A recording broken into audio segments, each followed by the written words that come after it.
Good evening, everyone. Welcome to our meeting. Today is March 4th, and we will begin meeting number 5-24. We will now convene the Pledge of Allegiance. Please stand and say the Pledge of Allegiance as you're able. No singing.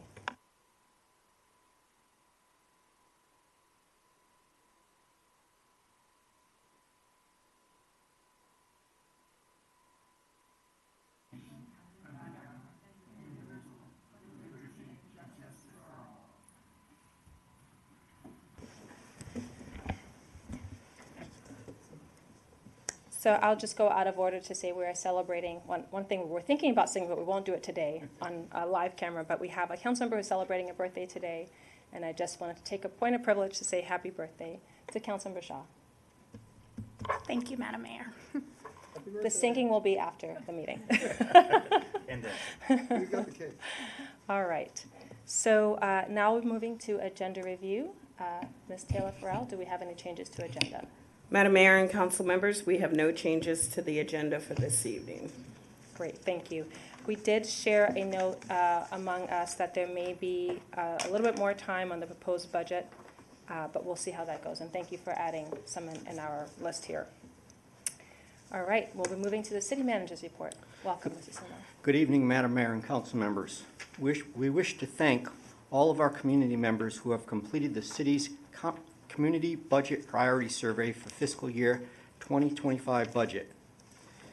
The survey remains open until Friday, April 12th. The proposed budget was posted to the city's website last Friday, and we hope that additional community members will review the document and share their comments and suggestions through the survey and other means available. We are working towards an anticipated budget adoption date of May 6th, and I want to thank the many dedicated staff who have put a great deal of effort into this ongoing process. The budget survey can be accessed through the city's website. The Rockville Swim and Fitness Center is hosting a walk-in open house hiring event on Friday, March 22nd from 4 to 7 p.m. for summer positions. Interested candidates can speak with staff about available positions, submit an application, and participate in a preliminary interview and skills assessment all at the event. For more information, visit the city's website and search Swim Center. The Recreations and Parks Department recently completed construction of accessible parking in an accessible path from the parking area to the ball fields and playground at Broome Athletic Park as part of their ongoing accessibility improvements project. Their access team also participated in the Maryland Recreation and Parks Association ADA and Inclusion Summit on February 28th in Columbia, Maryland. The training was focused on the ADA for programmers and administrators. We encourage community members to go check it out in person and to stay tuned for future improvements to make recreation and parks programs and facilities more accessible for all. Our Department of Public Works will be conducting spring leaf collection in April.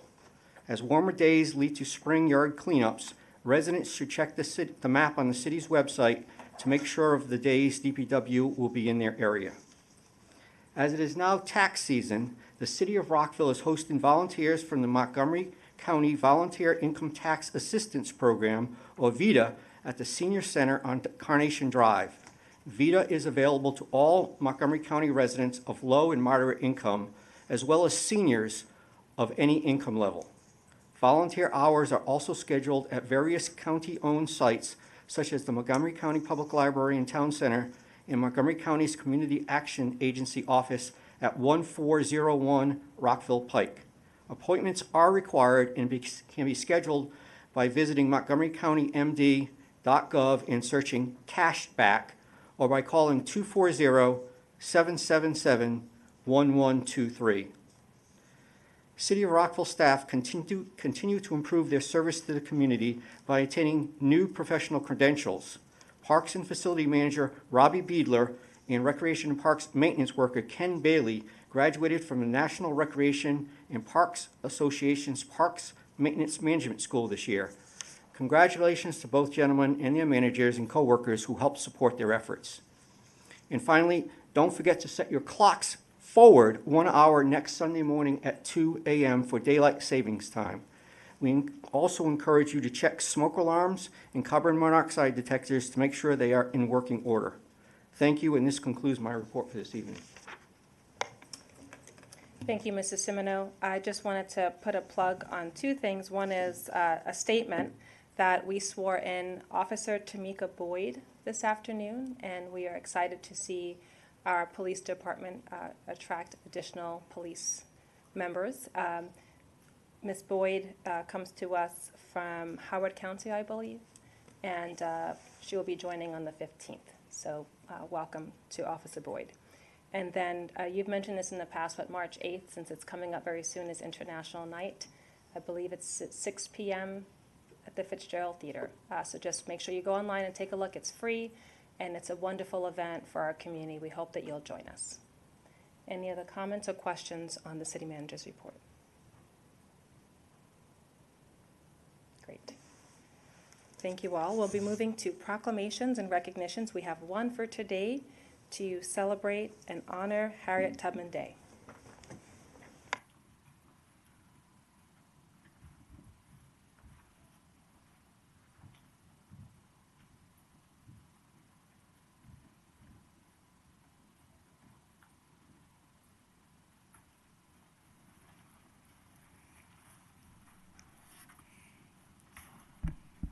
Good evening, everyone. I am very honored to do the proclamation for Harriet Tubman Day today. I was just told I'm wearing green, which is the color of liberation. That wasn't on purpose, but I'm very excited to hear it. I will start. Whereas Harriet Tubman, born Arminita Ross, was born around 1820 on a plantation in Dorchester County, Maryland, and she had 8 brothers and sisters, but the realities of slavery eventually forced the family apart. And whereas while enslaved in Dorchester County, Maryland, Harriet was beaten and whipped, and as a child suffered emotional and physical scars, and carried the effects throughout her life. And whereas, in 1849, Harriet Tubman escaped to Philadelphia, and then returned to Maryland to rescue her family soon after. Slowly, one group at a time, she brought relatives out of the state, and eventually guided other enslaved people to freedom, utilizing the Underground Railroad. And whereas traveling by night and in extreme secrecy, Tubman, or Moses as she was called, never lost a passenger. And after the Fugitive Slave Act of 1850 was passed, she helped guide fugitives further north into Canada and helped newly freed enslaved people to find work. Harriet Tubman met John Brown in 1858 and helped him plan and recruit supporters for his 1859 raid on Harper's Ferry. And whereas when the Civil War began, Harriet Tubman worked for the Union Army as a cook and as a nurse, and then as an armed scout and spy, as well as being the first woman to lead an armed expedition in war.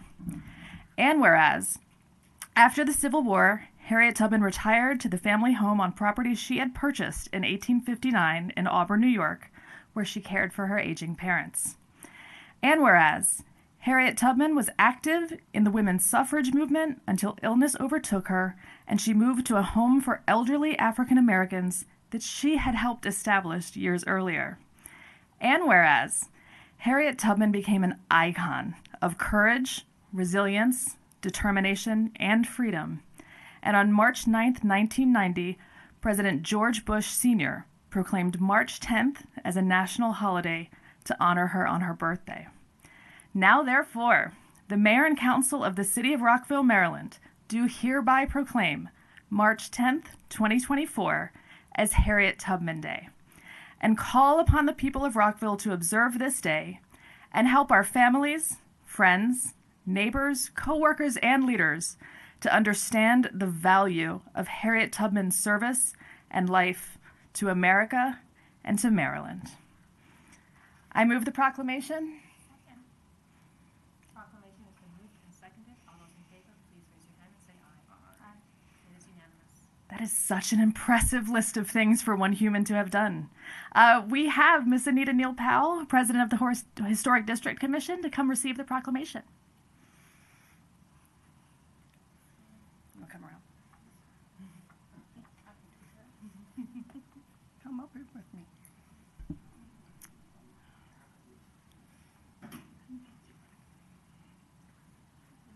Come on. Come and hang out with the mayor. See how you can just move things? Yeah. Good evening, Mayor and Council. My name is Anita Neal Powell, and CEO of the Lincoln Park Historical Foundation and the Leroy E. Neal African American Research Center. Here with me tonight is Ms. Shirlene Lucas and Little Molly. Tonight, I want to thank you for recognizing Mrs. Harriet Tubman Ross, also known as Moses and conductor of the Underground Railroad, for her work in Maryland and across the globe during unfortunate times in our history and as a woman. Accepting this proclamation is especially important to our city, and because it is the city's first time presenting the proclamation, I am excited to be a part of it. As you may know, I have been promoting Mrs. Ross for decades as a woman warrior, and for her bravery, courageous spirit, and moreover, her spoken words that lets us know that the voices of women do matter. In 2020, the foundation created a petition to place Harriet Tubman portrait on the $20 bill, December 2024. We are hopeful that she will be placed on the $20 bill.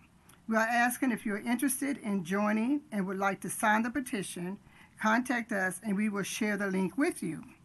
In my final words of accepting the first Harriet Tubman proclamation, as a little known fact, I am a member of the Harriet Tubman Statue Commission for the state of Maryland. So this is an awesome time for women during Women History Month to be recognized for our work, our dedication to continue moving forward, and with many thanks to the Mayor and Council for this proclamation signed by all.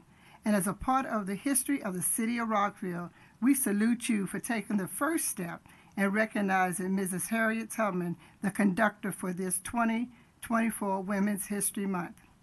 I also would like to thank you for supporting our 47th anniversary of the Lincoln Park Historical Foundation, featuring the Gospel Train Ride to Freedom. The train is still moving. I encourage you to sign the petition to place Harriet Tubman on the $20 bill as the train continues to move forward. Thank you. Are you going to stand here? Do you want to hold it? Come on, you wanna- Let's come to let's her. come this way. Yeah, let's come to her. How about that? See, we have a little woman. Can you just step back a little bit though? Yeah. Oh, perfect.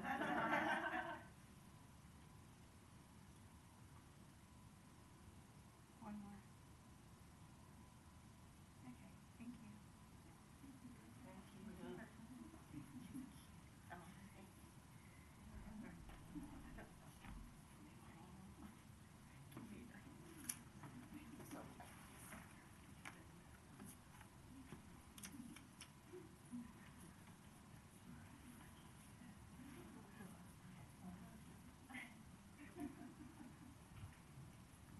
Oh, do I get, oh, she has. Okay.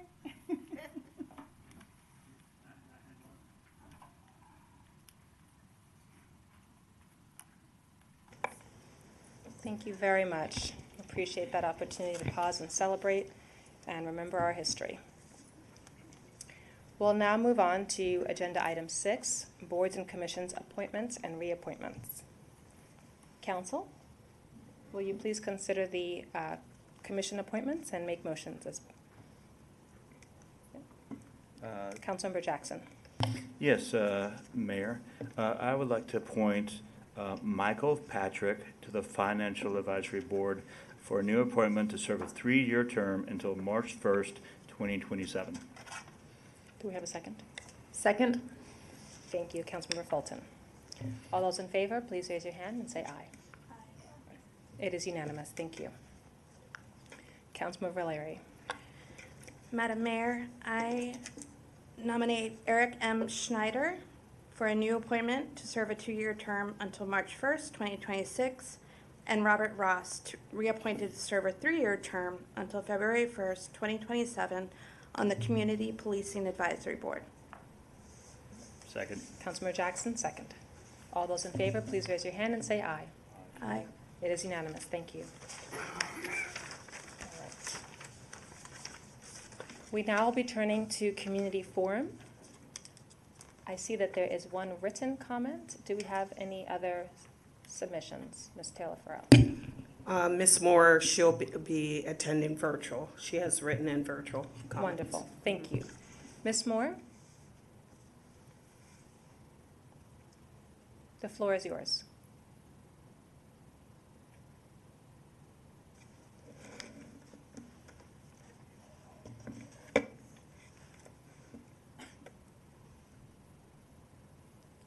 I don't see her on from my list that I can see online.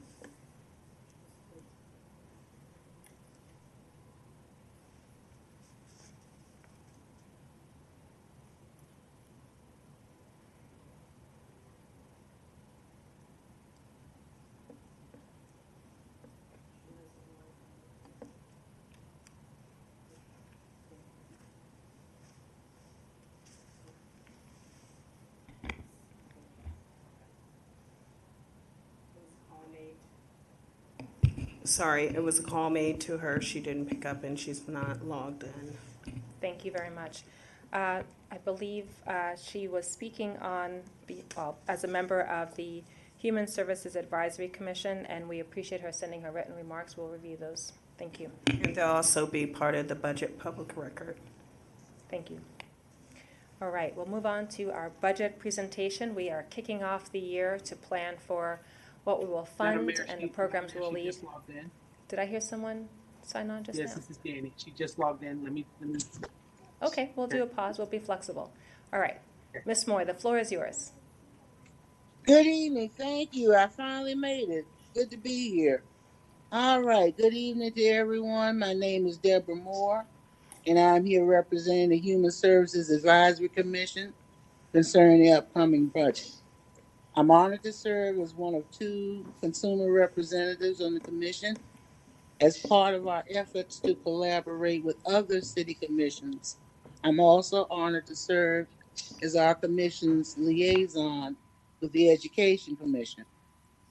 Housing, food security, and health care affect not only students, but also the families of students, as well as those who work with our students.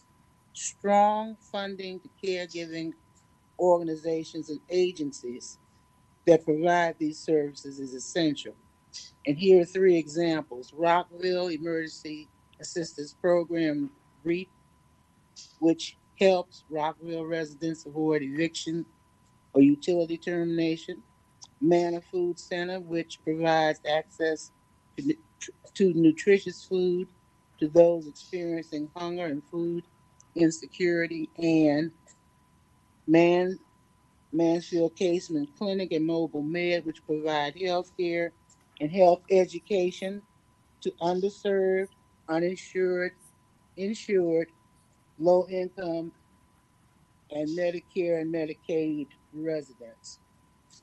If I can have a personal note, as a retired teacher and one who has and does benefit from these services, the importance of robust funding to organizations and agencies who serve those who are often referred to as vulnerable cannot be overstated. This body has always seen the importance of this, and we on the commission are confident that you will continue to demonstrate that importance with generous funding for our caregiving community members. Thank you for your time and attention, and thank you for your patience. Technology is a beautiful thing. Have a wonderful evening. Thank you, Ms. Moore. We appreciate your comments, and we have the written comments as well. All right, we'll move to agenda item 8, presentation of the FY 2025 proposed budget. This is one of many sessions that we'll be having to go through our budget planning process. I'll also echo the comments of the acting city manager to thank everyone who's filled out the community budget survey. We're still taking responses, and we appreciate all of your input. Welcome. Madam Mayor, members of the council, I'm here this evening to introduce the FY25 proposed budget. The City of Rockville continues to demonstrate growth throughout all parts of the community and has established a plan for sustainable growth and responsible stewardship to ensure the continuation of excellent services and programs. A strong property tax base with significant growth has provided increased general fund capacity and a positive financial outlook for the city's general fund. While external forces continue to place pressure on budgets across the nation, Rockville has been largely successful in navigating these periods of record inflation, labor cost increases, and supply chain challenges. The city's general fund continues to maintain healthy reserve balances, and conservative budgeting practices have helped mitigate the impacts of these pressures. The proposed FY25 budget reflects the city's commitment to the ongoing implementation of adopted plans, community safety and policing, and economic development. The city also continues to look for opportunities to improve equity and inclusion in the Rockville community and strategically allocates resources to promote improved outcomes for city residents. The FY25 operating budget totals $168.9 million, which represents an increase of 7.4% over the FY 2024 adopted budget. While there is revenue growth in FY 2025, it remains imperative that the city continue to allocate resources strategically in alignment with the mayor and council priorities and in a manner that will be the most impactful to the Rockville community. There are some notable projects underway in FY 2025, which include the outdoor recreation pool renovation, Lincoln Park Community Center improvements, the F. Scott Fitzgerald Theater ADA improvements, and David Skull Park improvements. The FY 2025 budget also includes enhanced funding for sidewalk projects and reflects a restoration of funds for projects that had funding cuts made during the FY 2024 budgeting process. The FY 2025 budget maintains a flat property tax rate and incorporates a number of important service level enhancements. The budget restores positions that were previously unfunded, incorporates an additional 6 police officer positions to address community safety needs following service reductions for Montgomery County, and proposes several new positions. The new positions proposed will provide the needed capacity to advance transportation and pedestrian safety initiatives, promote timely and consistent program access for community members with disabilities, and enhance plan review and permitting services, amongst other things. Beyond staffing levels, the FY 2025 budget introduces a new pilot code assistance program, which is designed to assist eligible residents who may face difficulties in bringing their property into compliance with city codes, and provides increased funding for Rockville Economic Development, Inc. to further their economic development initiatives within the city. Finally, staff is still working with Montgomery County on tax duplication revenues that came in lower than the city anticipated. We may have to propose adjustments to the proposed budget to compensate if additional tax duplication funds are not provided. The development of the budget is a complex and time-consuming endeavor. I would like to thank the city's department directors, appointed officials, and their staffs for working as a team to prepare this year's budget.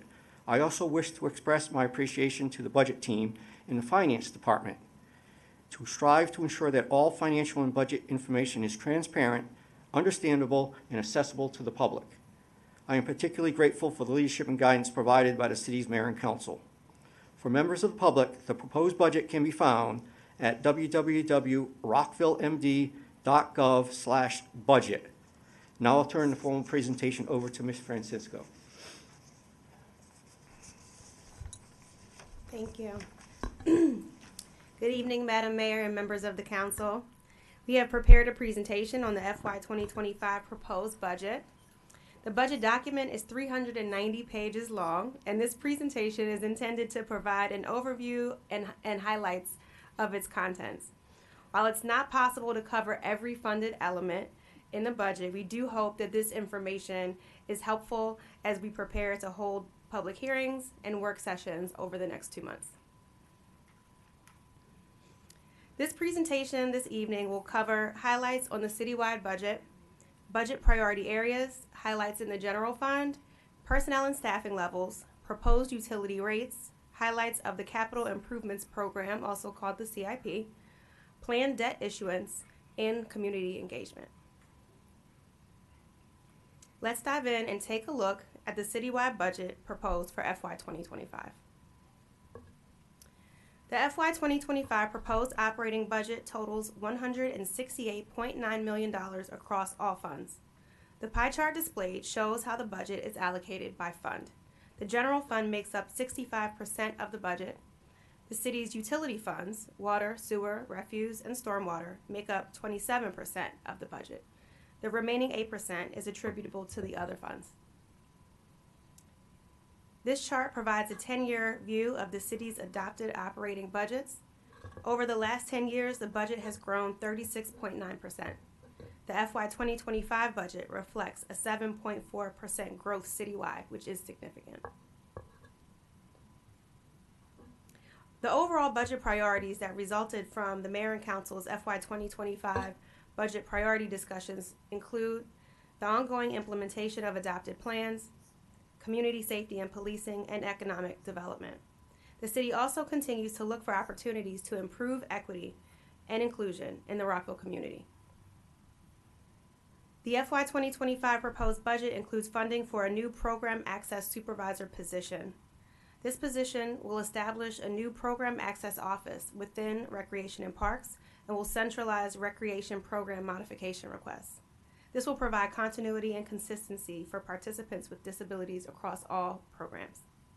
The FY 2025 proposed budget also includes funding for a new pilot code assistance program. As Mr. Semino mentioned, this program will provide assistance to eligible residents who may face difficulties in bringing their property into compliance with city code. In addition, the budget reflects new grant funding that will support the acceleration of a water main rehabilitation project in a disadvantaged community census tract. Projects underway which promote the city's equity efforts include improvements at the Davis Skull Park, the F. Scott Fitzgerald ADA improvements, and improvements to the Lincoln Park Community Center. The first priority area that we will cover is the ongoing implementation of adopted plans. The city's climate action plan is funded in the FY 25 budget in a number of ways, including $3.7 million in new appropriations for capital projects that address stormwater management, EV infrastructure, and LED streetlights.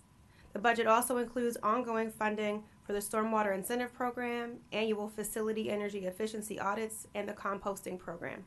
The city will continue converting more of its fleet to electric vehicles in fiscal year 2025 and anticipates the installations of the city's first solar canopies. The city's Vision Zero and pedestrian master plans also have funding in the FY 25 budget. The budget includes $10.7 million in new appropriations for capital projects that address asphalt, concrete, bridges, sidewalks, shared use paths, and LED streetlights. The budget also includes funding for a new senior transportation engineer position, which will provide the capacity to implement and accelerate transportation-related initiatives, including seeking and executing grants. There is also additional funding in the FY 25 budget for pavement, marking, and sign shop supplies, which will be essential in advancing these pedestrian safety efforts. The second priority we'd like to highlight is community safety and policing. The proposed budget includes 6 new police officer positions, which are funded by Montgomery County in response to their service reductions within Rockville city limits.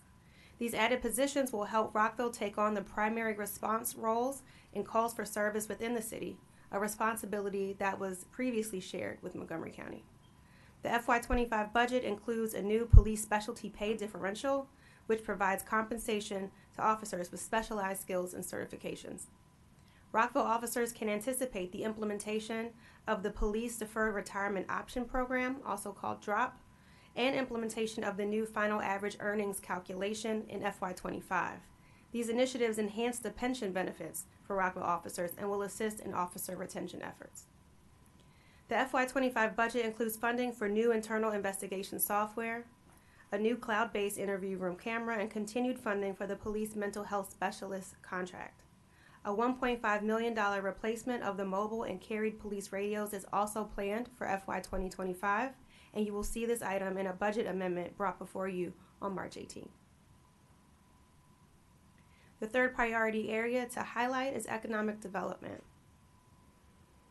Rockville Economic Development, Inc. is a public-private partnership formed by the City of Rockville to strengthen and broaden the city's economic base through entrepreneurship, expansion, retention, and recruitment programs. The FY25 proposed budget provides a total of $1.4 million to Ready, which includes $175,000 for the Move and Business Expansion Fund and $150,000 for the Small Business Impact Fund, which has historically seen the majority of its applicants come from underrepresented communities. The $1.4 million allocation to Ready also includes increased funding for operating expenses, an additional $50,000 for a life sciences branding project, which will help enhance the business attraction of Rockville as a destination in the life sciences business sector. In addition to the allocation to Ready, the FY25 budget includes the addition of a senior building plans examiner position. This new position will improve economic development by promoting a timely and dependable building permitting program. There are several economic development initiatives underway with milestones in FY25 that we'd like to highlight. The updated Town Center Master Plan has been underway and is anticipated for introduction and adoption in fiscal year 2025.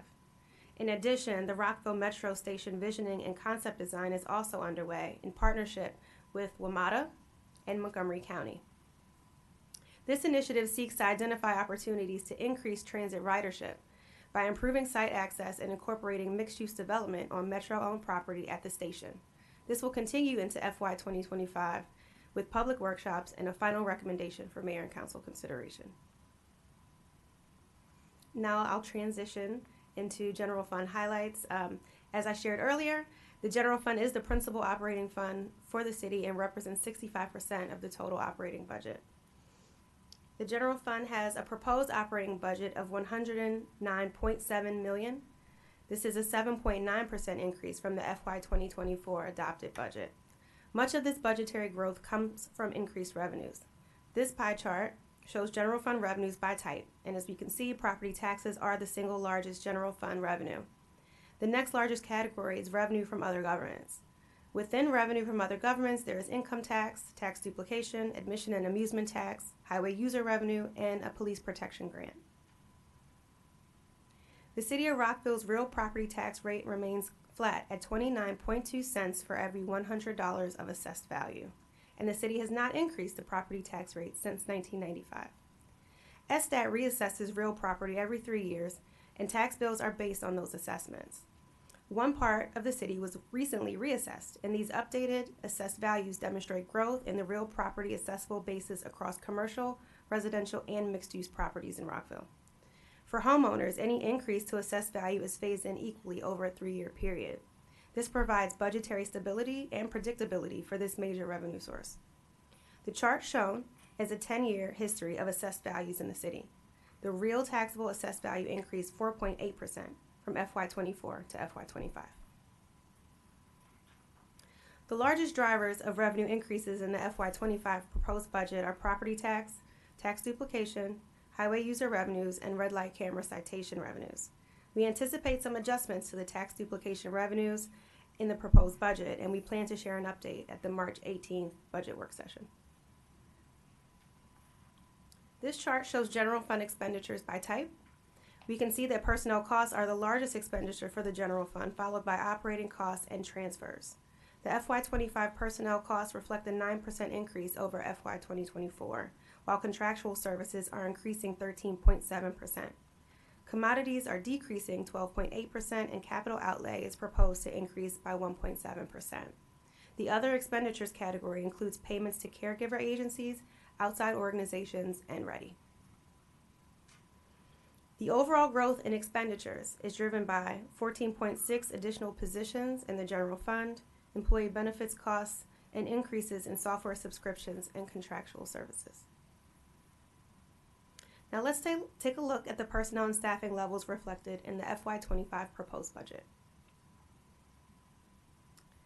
The FY 2025 budget proposes an additional 15.1 regular full-time positions over the 2024 adopted budget and a reduction of 3.1 temporary positions.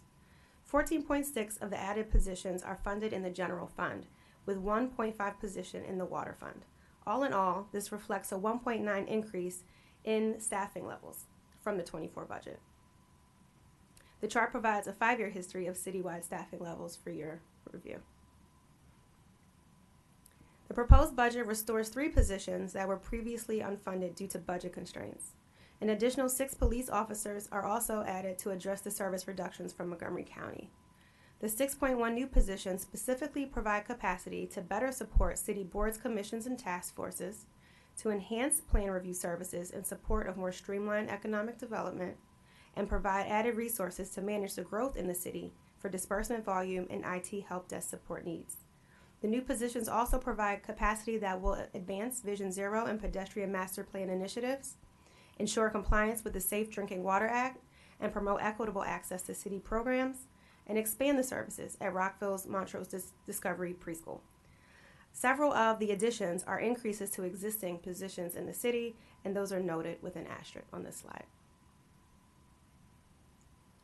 The FY 2025 budget provides resources that promote employee retention and engagement. This includes a 2% cost of living adjustment, funding for steps and performance-based increments, continuation of the Montgomery County minimum wage for temporary employees, which is set to be $17.20 per hour beginning July 1, 2024, reinstated funding for the annual employee award ceremony, and a budgeted employee leave buyback benefit. Now let's take a quick look at the proposed utility rates for FY 2025. The city provides water and sewer service to approximately 70% of the city. The water and sewer rates are adopted on a 3-year schedule and are accompanied by a full study of the city's cost of service using a 10-year spending plan. The FY 25 rates are proposed to increase 4.1%, which amounts to $13.14 per quarter, or $52.56 per year for an average household. All residential properties in the city are proposed to pay an annual refuse and recycling fee of $535 in FY 25. This fee appears on the property tax bill that comes from Montgomery County and is a $32 increase from the FY 2024 rate. The proposed FY 25 budget uses reserves in the refuse fund to support operations, which mitigates additional rate increases. All residential and commercial properties in the city are proposed to pay a stormwater management fee of $152 per equivalent residential unit. This is a $6 increase over the FY 2024 rate. Customers pay the stormwater management fee on their annual real property tax bill from Montgomery County as well. The FY 2025 CIP includes $31.4 million of new appropriations. The budget also includes $87.7 million in carryover funding for total appropriations of $119.1 million. This funding supports 47 projects across 5 program areas. The chart shown shows the CIP funding by program area in FY 2025.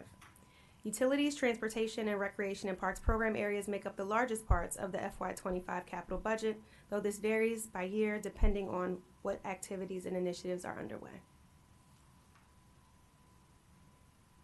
The proposed budget includes increased funding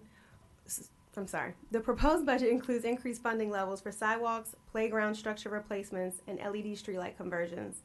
New grant funding is also supporting Rockville's capital projects, particularly for the Red Gate Master Plan implementation and for water main rehabilitation and improvements. This, what we also see here on this slide is a map, an interactive map that shows where all of the discrete projects are located across the city.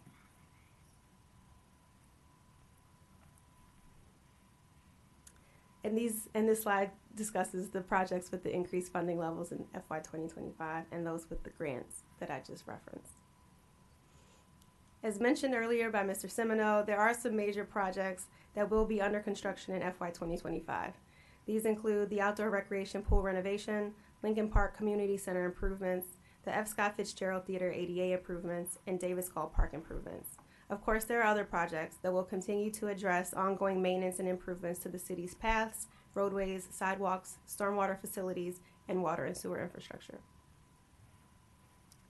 The CIP is funded by various sources, including PAYGO, grants, and proceeds from the issuance of loans and general obligation bonds. For FY 2025, staff anticipates the issuance of $12.9 million in taxpayer-supported general obligation bonds for the F. Scott Fitzgerald Theater ADA improvements, Lincoln Park Community Center improvements, and outdoor recreation pool renovations projects.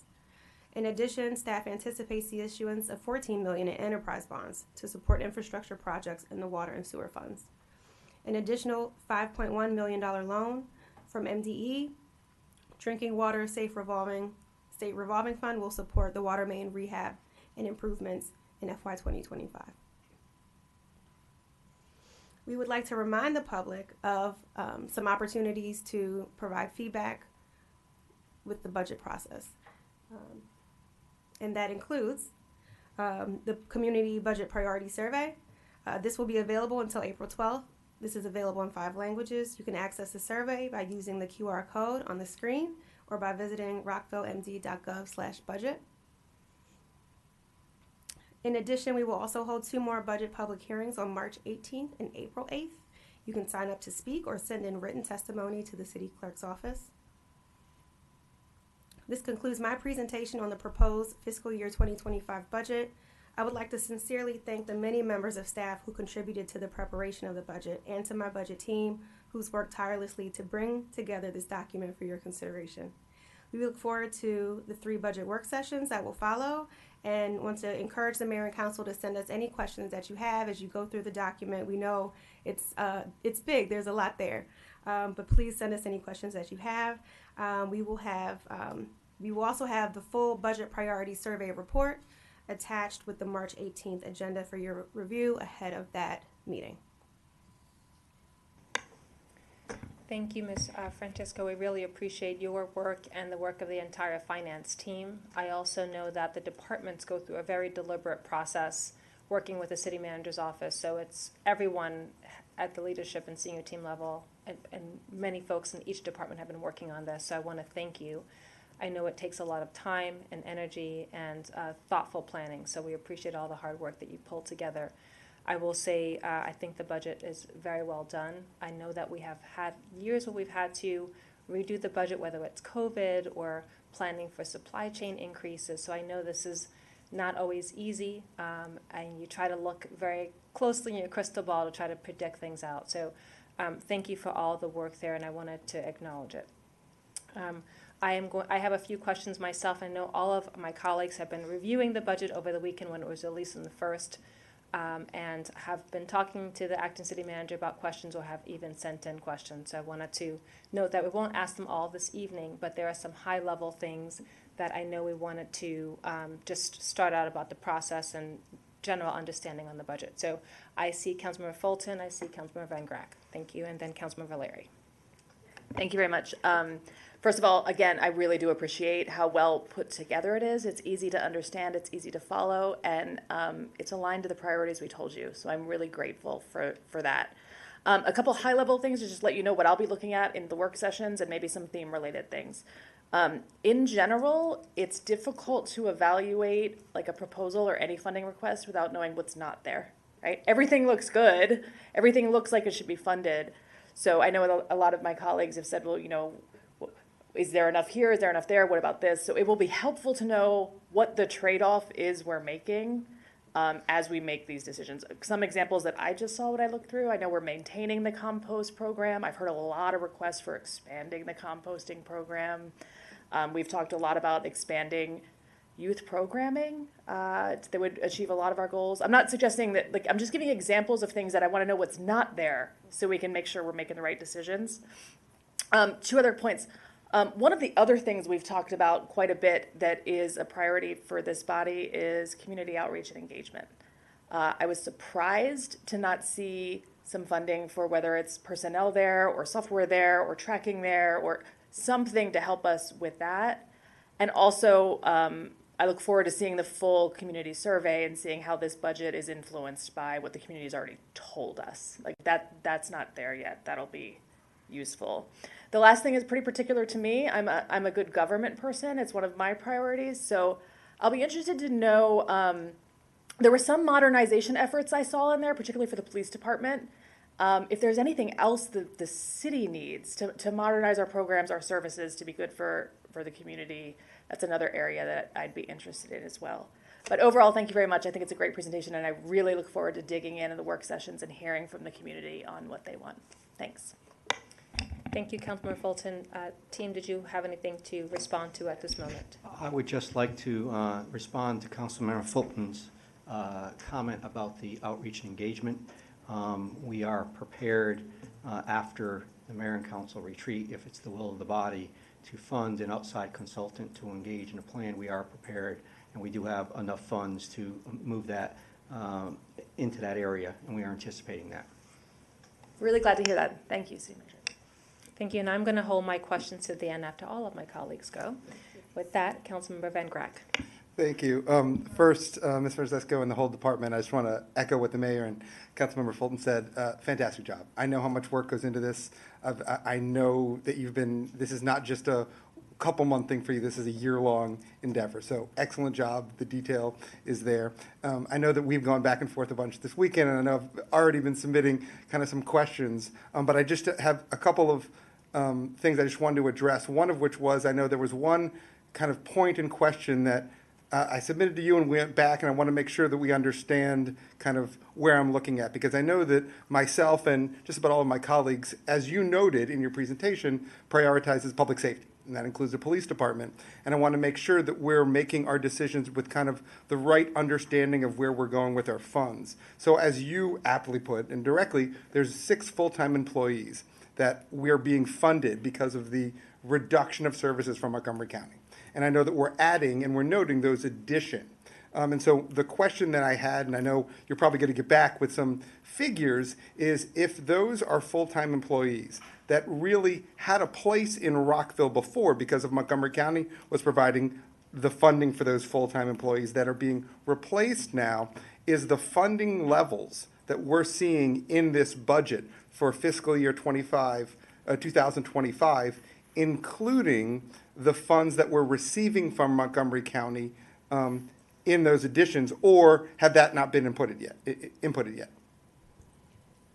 The proposed budget includes the revenues for those positions and the associated expenditures for those positions. That's how I understood it, and so that goes to my question. I'm sure when you'll get back to me in the details, I'd like to see what those figures and percentage differential is between fiscal year 2024 and 2025, subtracting that out. Because I kind of view that as kind of a zero-sum game, because we had that before. So it's not really a true increase in our services, it's more a replacement for Montgomery County. So glad we understand that. And I know you're going to get back to me with those data, but I just wanted to make sure, because I know we were going back and forth to make sure. And now that I understand that and you understand it, we should be in the right place. The other issue that I think in my comments to you this weekend, and I wanted to follow up, is dealing with the community organization grants.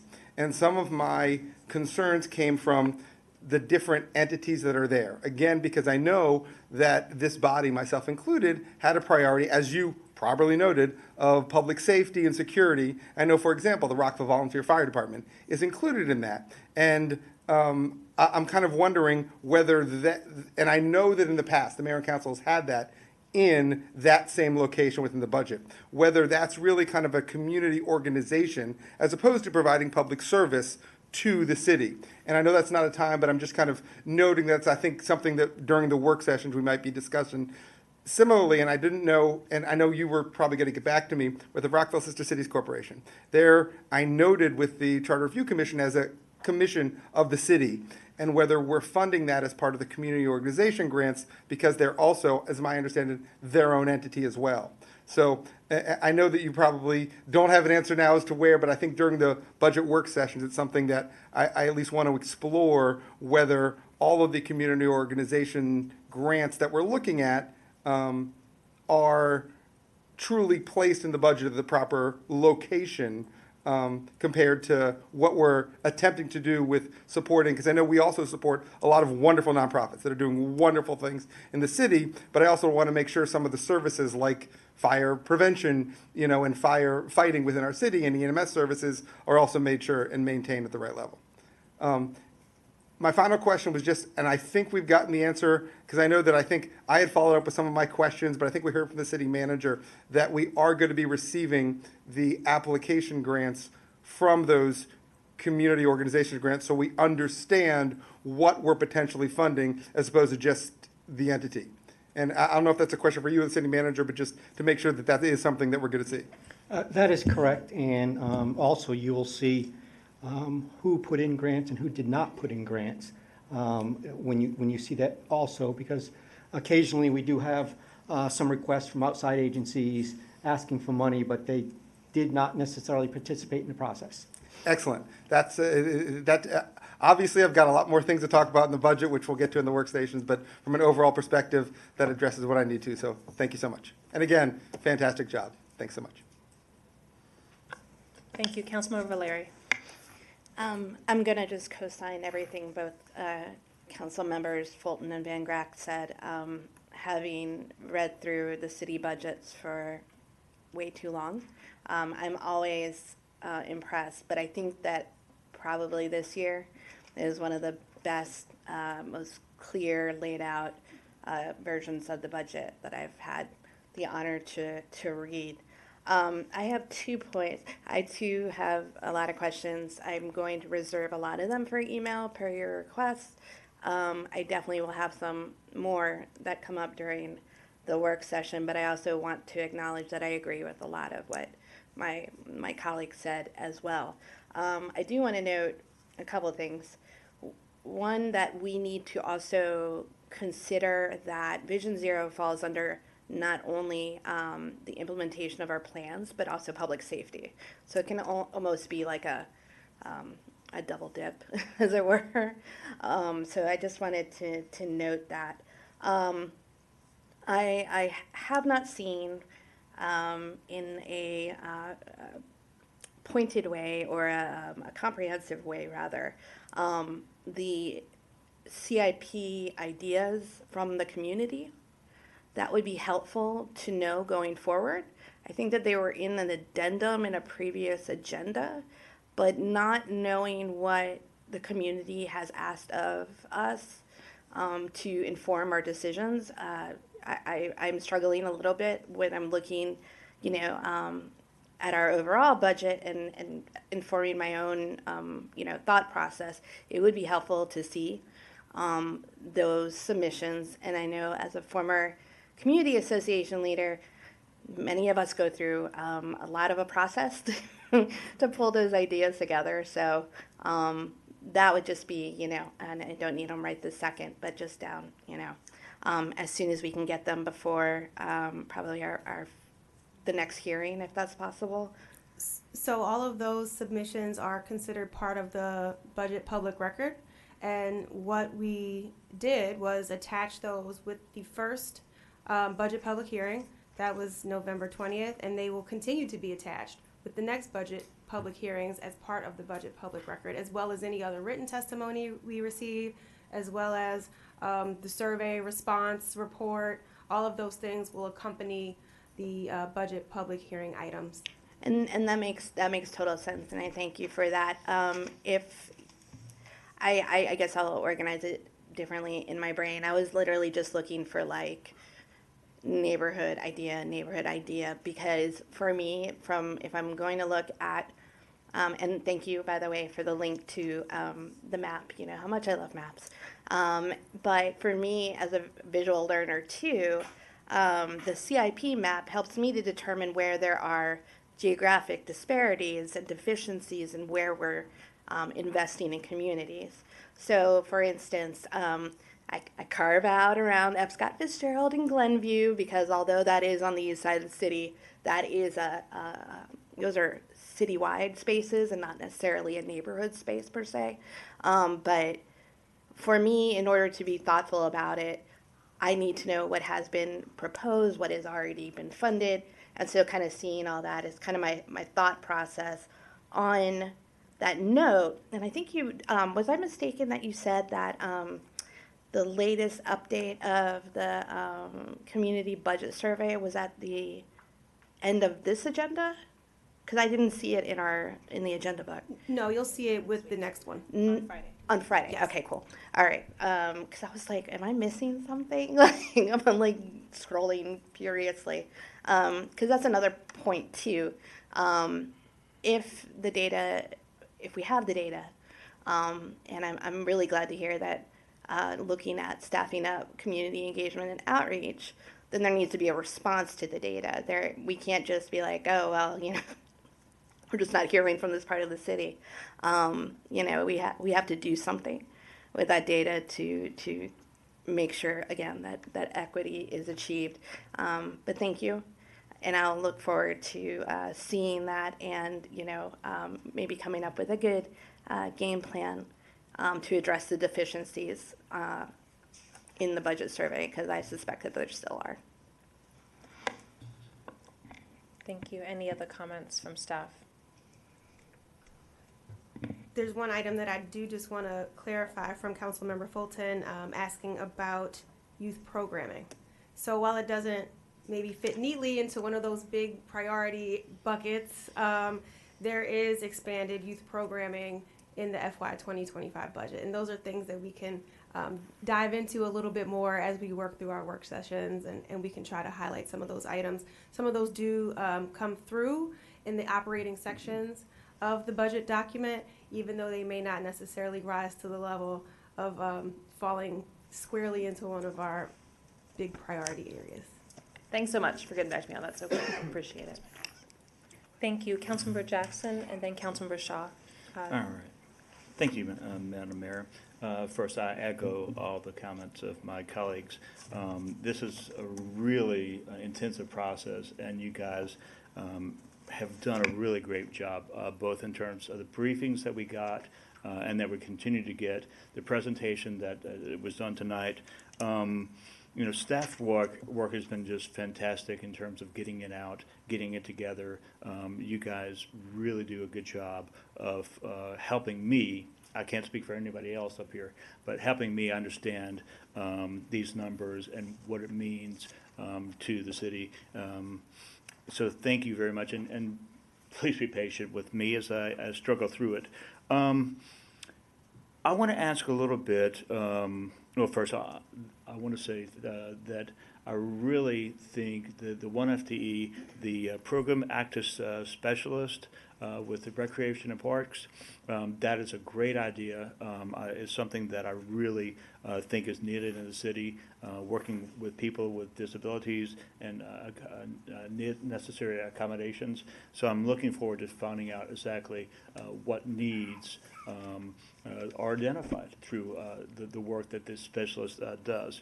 I know I've asked a lot of questions over the weekend, and so I won't get into those, but I just wanted to ask real quick, the guidance or decision-making process for making grants to community organizations, who or what or how does those decisions get made? I will try that one. We received the applications from the outside agencies, and this year our new grants manager, Abe, took charge of them. He went out to the departments and found out their input as to what they might need, what they were, and that input in concert with what they received in previous years were factors in trying to figure out what level we should provide grants at. I think there was some acknowledgement that not all outside agencies are equal. So there's a thought that, for example, Sister City, if Sister City went away, the city would probably be doing much of what Sister City is doing ourselves, because we would be maintaining our Sister City relationships, and that means we have to do something if they weren't doing something. So there is an acknowledgement that some of those agencies are more inherent in the governmental function than others might be, and so that is considered in there. And then finally, decisions are made as to, and ultimately, I guess it's my decision that went into that process to make that decision. I am the one who took all that, took the recommendations, and made a final decision. Oh, thank you. So my next question is on the CIP and the carryover.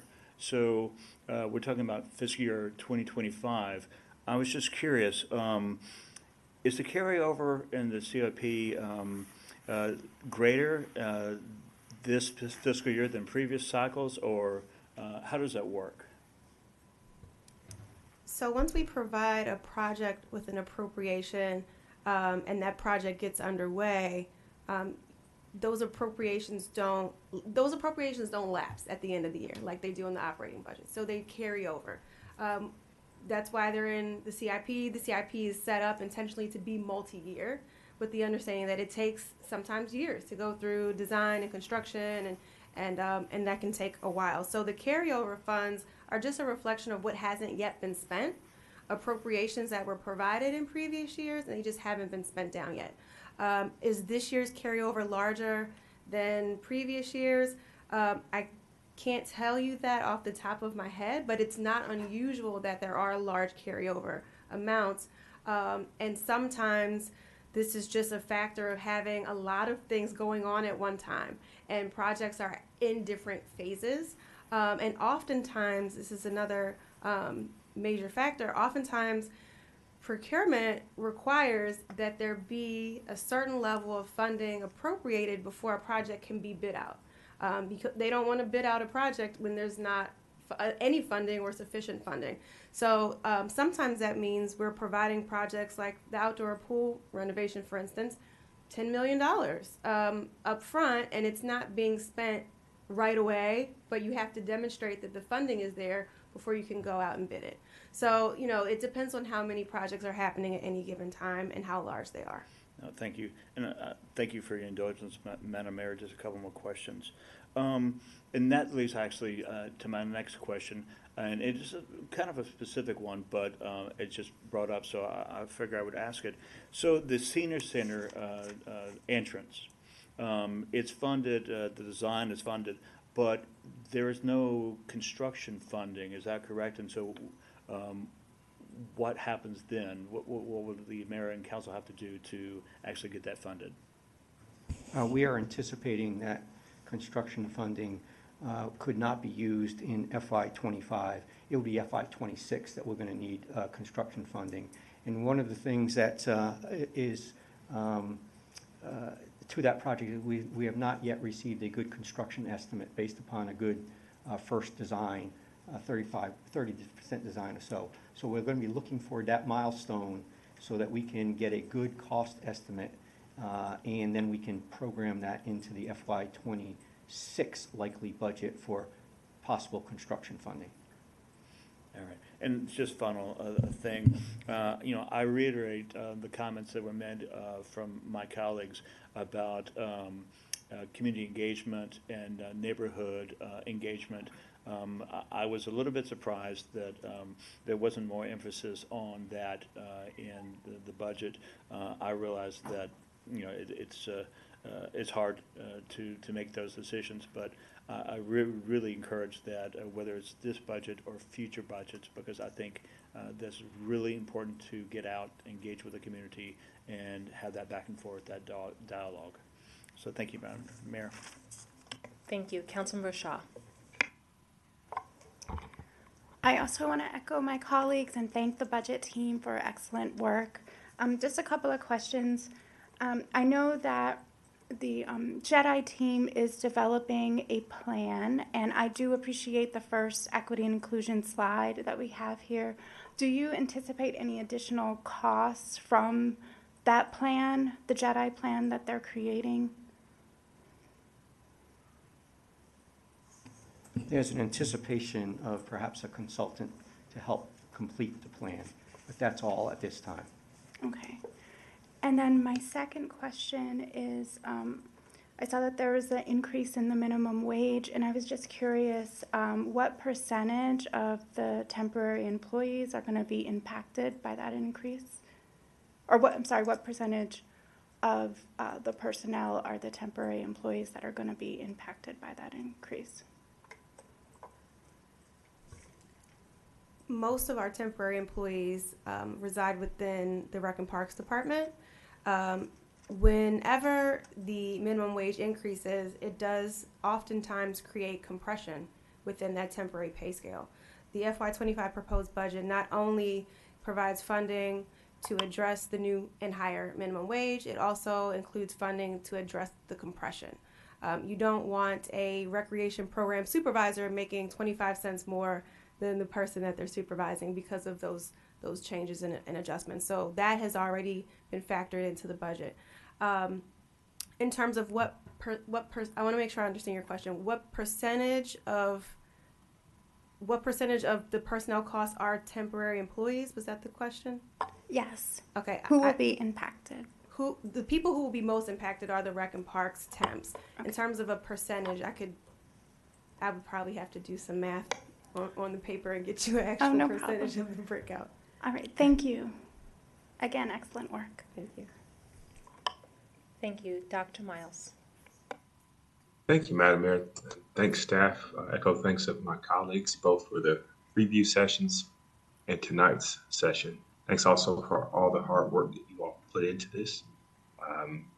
As I mentioned in our previous budget discussions, both this term and previous, I think I was kind of the doom and gloom person, thinking about what's coming around the corner. But because of very conservative estimates, conservative meaning, being very fiscally mindful, you all left the city in a good position where, as you all outlined, no current, predicted out year property tax increases are look to be in the cards at this point. But, again, hats off. I'll make a few other quick comments. And while, property tax rates aren't increasing, we all know that anybody who owns property, that our assessed values are increasing, hence, we're paying more anyway.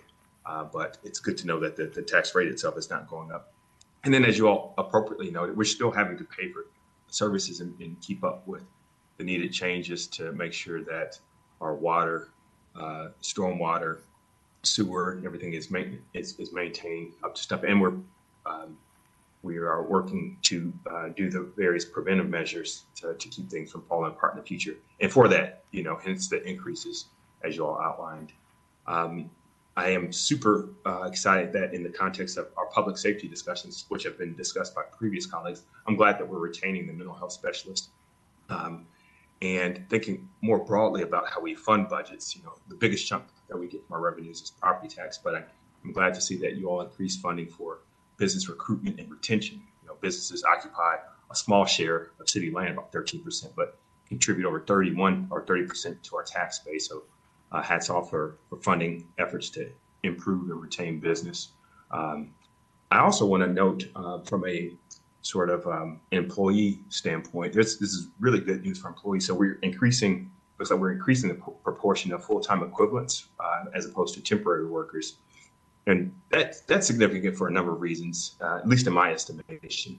The benefits that are associated with being a full-time worker. And it's good for workers. It does mean that we have to be even more mindful in the out years because there are, COLAs and people's salaries generally increase, that we continue to fund this. But I'm very happy about that. And also happy that we're doing at least as it stands now, the lead buyback is part of the budget this year. I think that's all I have. It's just a lot of kudos, thanks, and I'm excited to see what's going to come. I will say, as liaison to both the Bike Advisory Committee and Educational Committee, I look forward to getting through the budget itself line by line to see what things are being proposed, CIP and otherwise, for those. And that's all I have. Thank you. Thank you. I was just going to note that it was a little bit difficult. I heard every word, but it was a little bit low, so I'm wondering if there's a way, as we're talking in the discussion, because I do want Dr. Miles to be able to be heard, it may be just us in the room versus who is online, but if you could help us just make sure that his volume is up. Councilmember Fulton. I just wanted to make one comment following up on what Councilmember Miles said about, I'm also encouraged to see that we're doing right by the people that make this city run. I think that's critically important, not just for the people that make the city run, but the residents. I will also want, as we get into conversations, to make sure we're doing right by the people that used to make this city run. And I'm talking about the pension plan. I noticed that there was no increase in the COLA for the pension this year when there has been in the past. I think we have an obligation to do right by the people that have served this city for a long time. So I look forward to more conversations about that and whether we can make room for that as well. Thank you. I will go for another round. I have a couple quick comments. I will not go through all of my list. But I did want to note, deeply appreciate where we are in the budget in terms of what we're able to do for all of our residents, what we're able to do for our employees, as well as what we need to be doing right to bring more investment into the city. So I wanted to just note that I feel like this budget is very well balanced and speaks to what we need to do for each of our stakeholders and those who serve our stakeholders. Overall, I was very pleased and impressed. I did want to ask and make some comments about public safety. So we have all said that public safety is a priority. I wanted to just share an update that we are having negotiations with the county on the 6 additional officers and the rate of pay that we should be getting to make sure that we're not just getting their actuals minus overtime, but actually what it's going to cost to make sure that we can fully fund the police officers and be made whole on that. We had conversations with finance and Mr. Simino. I participated in my role as mayor, but also as president of the Maryland Municipal League Montgomery chapter. We're fighting very hard to make sure that we can get some increase there. So I just note that there is about a 600,000 differential between where we think the number should be and where the county is right now. So I'm just sharing a heads up to my colleagues that if depending on where that stands, we have to come back and revisit. And we're not, that is not something that the finance team has not done before successfully. So it's just a heads up that we may have to revisit. The second key area that we're having discussion about is the traffic light reimbursement level. So those are 2 key things that we're trying to fix in FY25, and hopefully we can get those done shortly, but it is a negotiation point. In terms of public safety, I also just wanted to note in the community organization grants, I know that there was a need from the Rockville Volunteer Fire Department to support some of the vehicles that they need to make sure our city is safe. The department does so much work on a volunteer basis. Many of our residents are volunteers. I do think it's important to try to see how we can support them. We have in the past helped to make sure they have new trucks and have spaced out that funding over time. But that's something I'm interested in us discussing when we have more opportunity during the work session. I have a general trends question. I know Mr. Simino knows that I've been kind of really watching this, but there's a lot of change happening in our commercial real estate market. It just so happens that this year we're very fortunate to make up some of those gains in terms of, property value taxes. We have not increased them, but the value of properties has gone up and has been able to save us, as well as we get about 17% of income taxes that gets transferred to us from the county. So that has helped to balance the budget. But we all know that the commercial real estate market is going through a state of transition. And I just think that is something that we'll need to continue to watch to make sure that as we look at not this fiscal year, but 26, 27, are we on track, and how can we make sure that we're getting the revenues we anticipate. So I just wanted to note that is a trend issue. I don't know if you want to say anything about how you are watching that. I know that's a percentage of revenue from our budget. Sure. We do obtain assessed values by property type.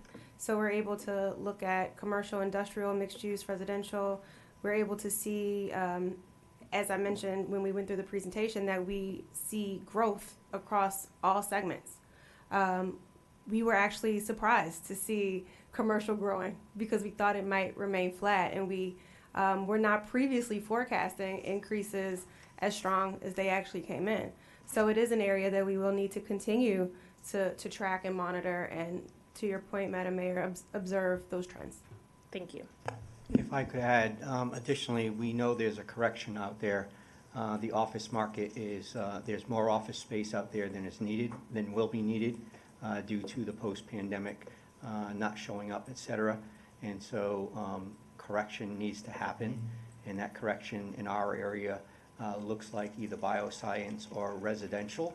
And so it's incumbent upon us to keep our eyes and ears open whenever there's a good opportunity for a property to go residential. It's not bad, it's actually good, because that's the sooner we'll make that correction happen. And so we're also got our eyes and ears open for that phenomena, which we've already had some inquiries to that effect lately. So it's encouraging to see that we might not languish as long as others may, but there's a correction needed, and we need to be prepared to allow that to happen. Thank you, and I'll just add, the impact is if a commercial property stays vacant, then they can write down what they believe their taxable assessment is, where we can convert to lab space or to housing or to something else. That helps to then ensure that not only do we not have vacant property sitting around, but that we're serving the needs of our residents either through jobs or housing. So I know that I've been working with Reddy and Mr. Simino to make sure we're being proactive on that front, but I do think it's an important thing just trend-wise for us to watch. I was also curious, and I don't need an answer now, but we helped Rockville Housing Enterprise with a loan to support affordable housing in the city, and it notes that there's going to be a payback. I would hope that some of that funds goes back into Housing Opportunity Fund, but I wasn't clear in reading the budget where that's going back, because we do want to have funding available to support housing in the future. The Housing Opportunities Fund is a restricted special activities fund. All $1.2 million is slated to go back into the Housing Opportunities Fund to be reused in the future to support affordable housing initiatives. Fantastic. Thank you. I really appreciate that clarification. Wonderful. And then in terms of, I won't get into every specific detail now, but how would you like us to weigh in on commentary on some of the KPIs or the performance measures? For example, there's some places where we should be measuring not just the number of applications that are appearing within a 4-week period, but like percent of applications and permits that we're reviewing on time. It's that way in one department, but not in the other, but they both have permit reviewing processes, so I think there should be some level of consistency. Would you like us to just give you a list of them, and then you can organize by department? Sure. I think if there are comments on performance measures, you can send them to us, and we can disseminate those to the departments for their review and evaluation. Okay. One of them that stuck out to me is also like maybe we could increase our goals for MFTV, for example, it stayed stagnant, but I know that's something we're trying to do more on. So I will be sending those over. In terms of looking at what has not been accomplished yet in FY24, either through delays or supply chain, are you all tracking a list like that so that perhaps we could see? There's nothing that I'm currently aware of that is not going to make it through procurement, because oftentimes that's what it is. The procurement has deadlines, and if you're too late, then maybe it doesn't go. Right now, we're not aware of anything, but there's still some time left. I think as we get closer into April, we'll probably have a better sense of any items that might have missed the mark. And we can share those, and we can reappropriate funding for any large initiatives if that's the will of the body. Thank you. And there was, I think at least maybe, I can't remember which council member, one of my colleagues mentioned what is not happening.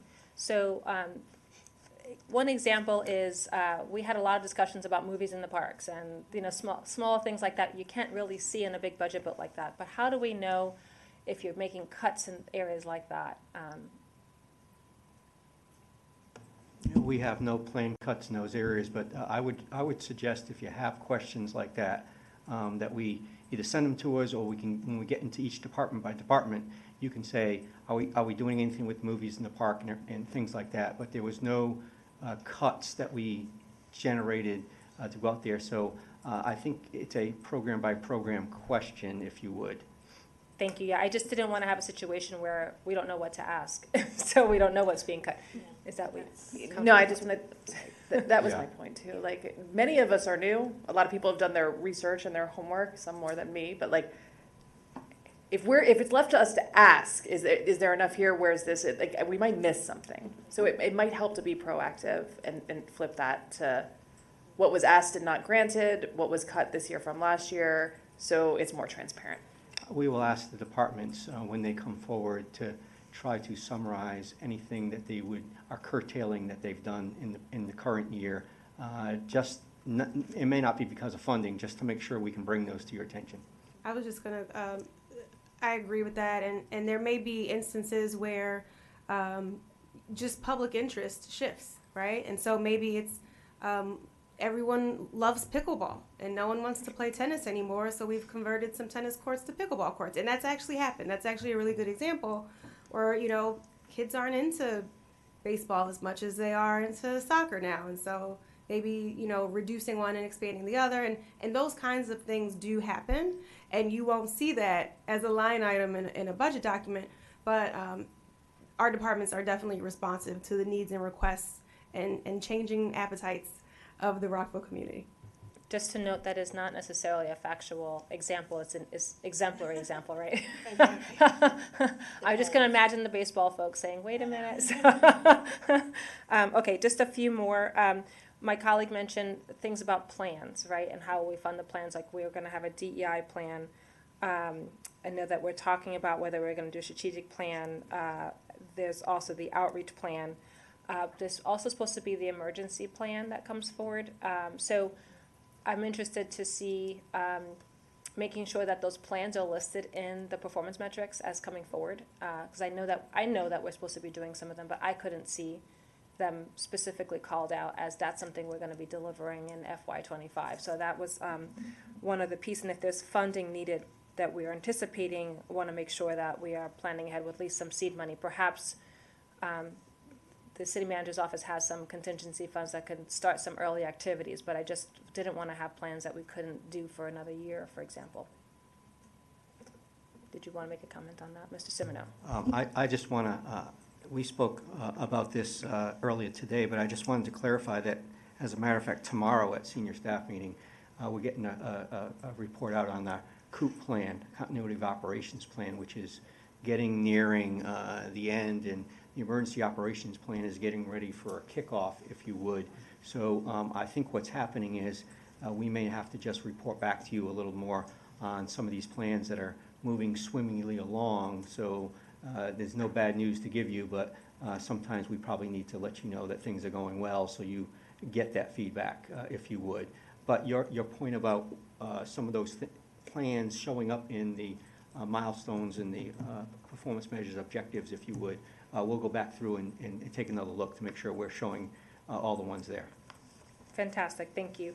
We are undertaking a rebranding initiative. I know I spoke to Mrs. Simino. I said that perhaps some of the items may not show up at that level in the budget. I just also note that we wanted to ensure that there's some signage and visibility around Rockville Town Center. That's not like a 2 or 3 thing year away, that we can accomplish that in FY25. I'm seeing a shaking head. Is that an affirmative? Yes. Okay. We will. Okay.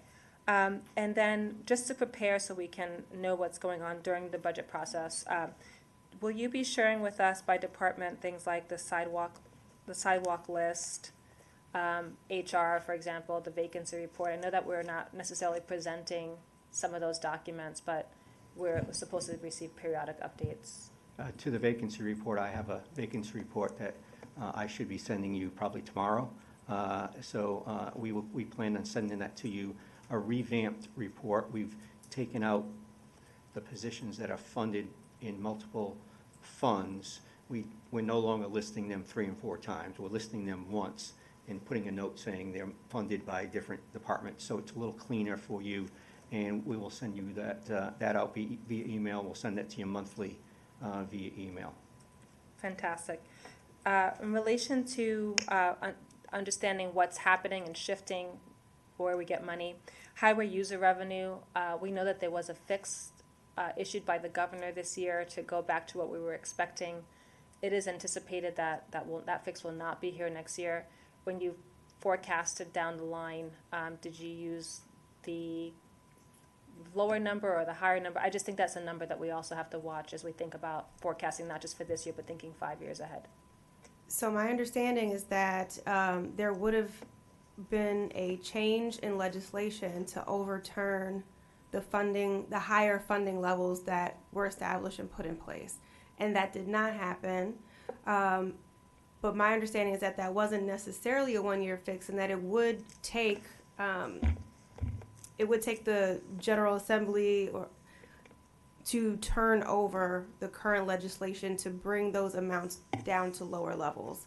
If it's something that we, regardless, will continue to track and monitor, the current forecast anticipates reductions in highway user revenues, I believe, beginning in fiscal year 28, which is consistent with the current legislation in place. If we start to see that that's going to change, or if that change does occur, then we will adjust the forecast accordingly. Thank you. I think that's something to watch, because we're doing very well in terms of our revenues and managing our budget, but I didn't want any surprises, and I always want to plan for worst case scenario, so that we don't have to make any major adjustments in the future. So thank you for watching that, and I have heard that this is a one-year fix, so hopefully that won't be the case, but better to be safe than sorry. And then small thing, but like last budget season, there was a lot of discussion about a labyrinth happening. Is that still happening in the city? And we provided funding for the labyrinth, and I believe that Rec and Parks is managing that process. And I do recall someone telling me that some components had come in. I can't speak to the exact okay, we'll status get more of the feedback, project. but that was on the order of what hasn't been done yet, and are we on track? It's definitely fully funded, and my understanding is that it's gone through procurement, it's been awarded, it's just a matter of working through and getting it all installed. Wonderful. Sponsorship is something we've talked about in the past. I believe there's going to be a sponsorship policy coming forward, and that's just an idea of we have to, in addition to increasing economic development to find additional revenues, we have to look at grants. We have to look at how do we get other sources of funding to do all the things we want to do, because it doesn't all get covered by tax revenue. So I look forward to seeing that. And then I know my colleague mentioned this, but in general, I am also interested in getting more deep information about some of the green climate action planning efforts that we are supporting, to understand what is moving forward on the climate action plan based on that schedule, because there's an actual timeline provided in the plan. If we're not going to be on schedule or not funding something, then I would like to understand what we're not doing for that. For example, previously we pushed to add the composting as an element. It was in that year, but was not in the printed budget. So if there's something in the climate action plan that is scheduled that we're not doing, and what we were thinking about funding on that timeline, I would like to have that called out to us. I definitely want to see how we can expand the composting program, especially down to the southern part of Rockville. We have 2 sort of northern locations, but nothing in the south. So that is something we'll talk to when we get to the department level presentations, but I just want to give you a heads up. Councilmember Valeri. So I had 2 more. I didn't realize that Madam Mayor was going to have so many, so now I feel like I have to keep up with you. No, I'm kidding. I'm like, I have a bigger one. And again, if you don't have the answer right away, I'm not going to be upset about any of the following questions. What percentage of the personnel expenses are health insurance related? And if you don't have the answer, totally okay. But seeing the increase in the budget book for health insurance costs for employees and for retirees as well, I want to put a firm support for a real, tangible option, whether it's renegotiation of existing plans, whether it is crafting a solution with surrounding jurisdictions. The more creative, the better. But these increases, unfortunately, and I'm looking at Dr. Miles too, Councilmember Miles, we know what the health insurance market looks like, and we know what the market in Maryland looks like. So a certain level of increase is going to be, that makes sense. However, this is at least the second budget in a row where the increase is so prohibitive. So knowing the percentage of the personnel costs will help me at least kind of gauge, what is reasonable versus, what is, which is not, right? But also too, like, I think it's just a matter of getting a little creative around the solution for how you can essentially get a better health insurance for employees. I know that the plans right now are not the plans with the largest networks in the state. And that's just a fact that I know from my own background. And so that then creates an additional burden on employees. If you can't find a physician or provider in the networks that the city provides, then you might be going out of network, and it's got a spiraling effect rather. So I want to put a very strong, urgent plug in for some good solutions on the health insurance conundrum.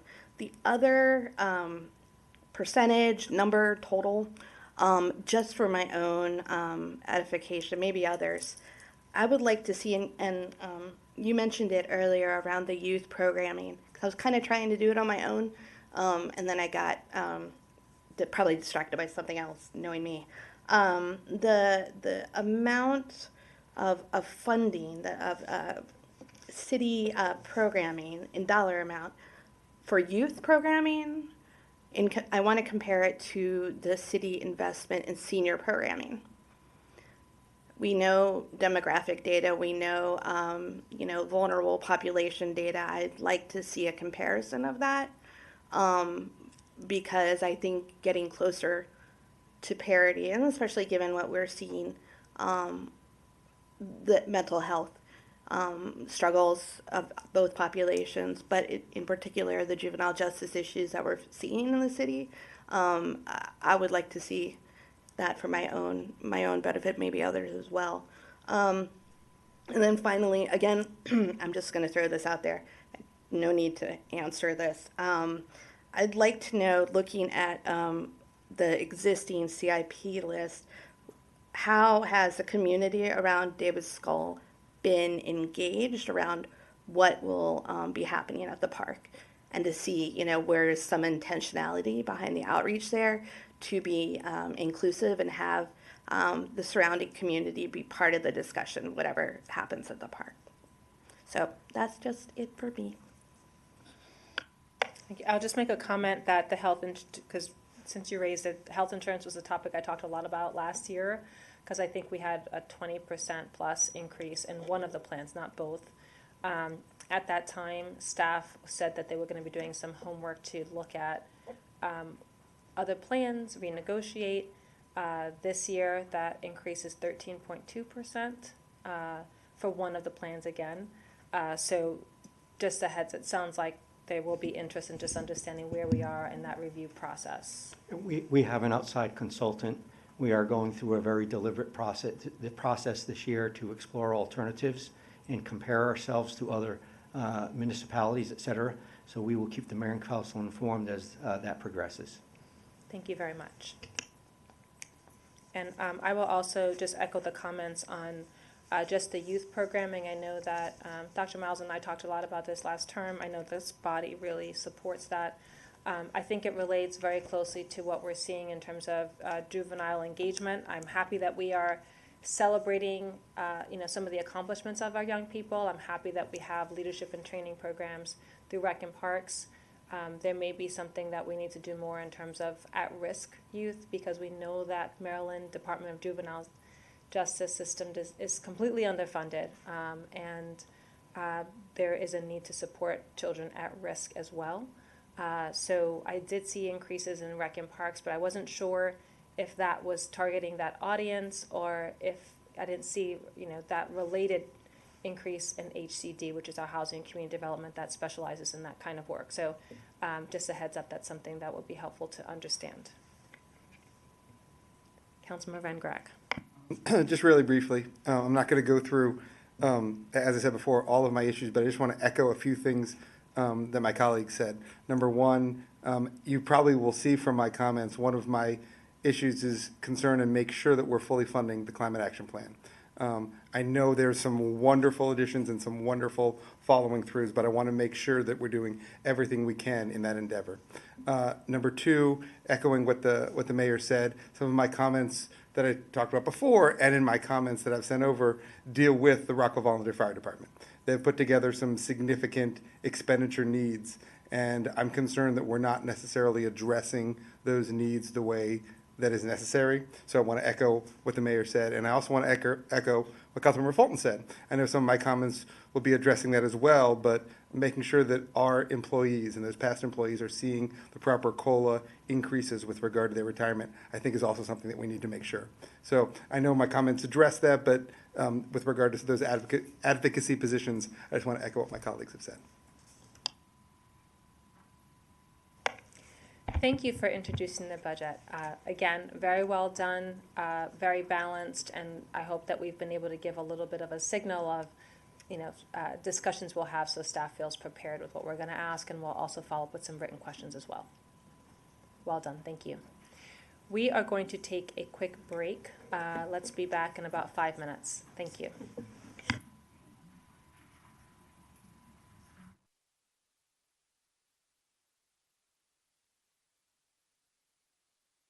City manager to release and extinguish an existing water meter easement on Lot 25, Block A, Wheel of Fortune, at 1151 Fortune Terrace. I'll entertain a motion.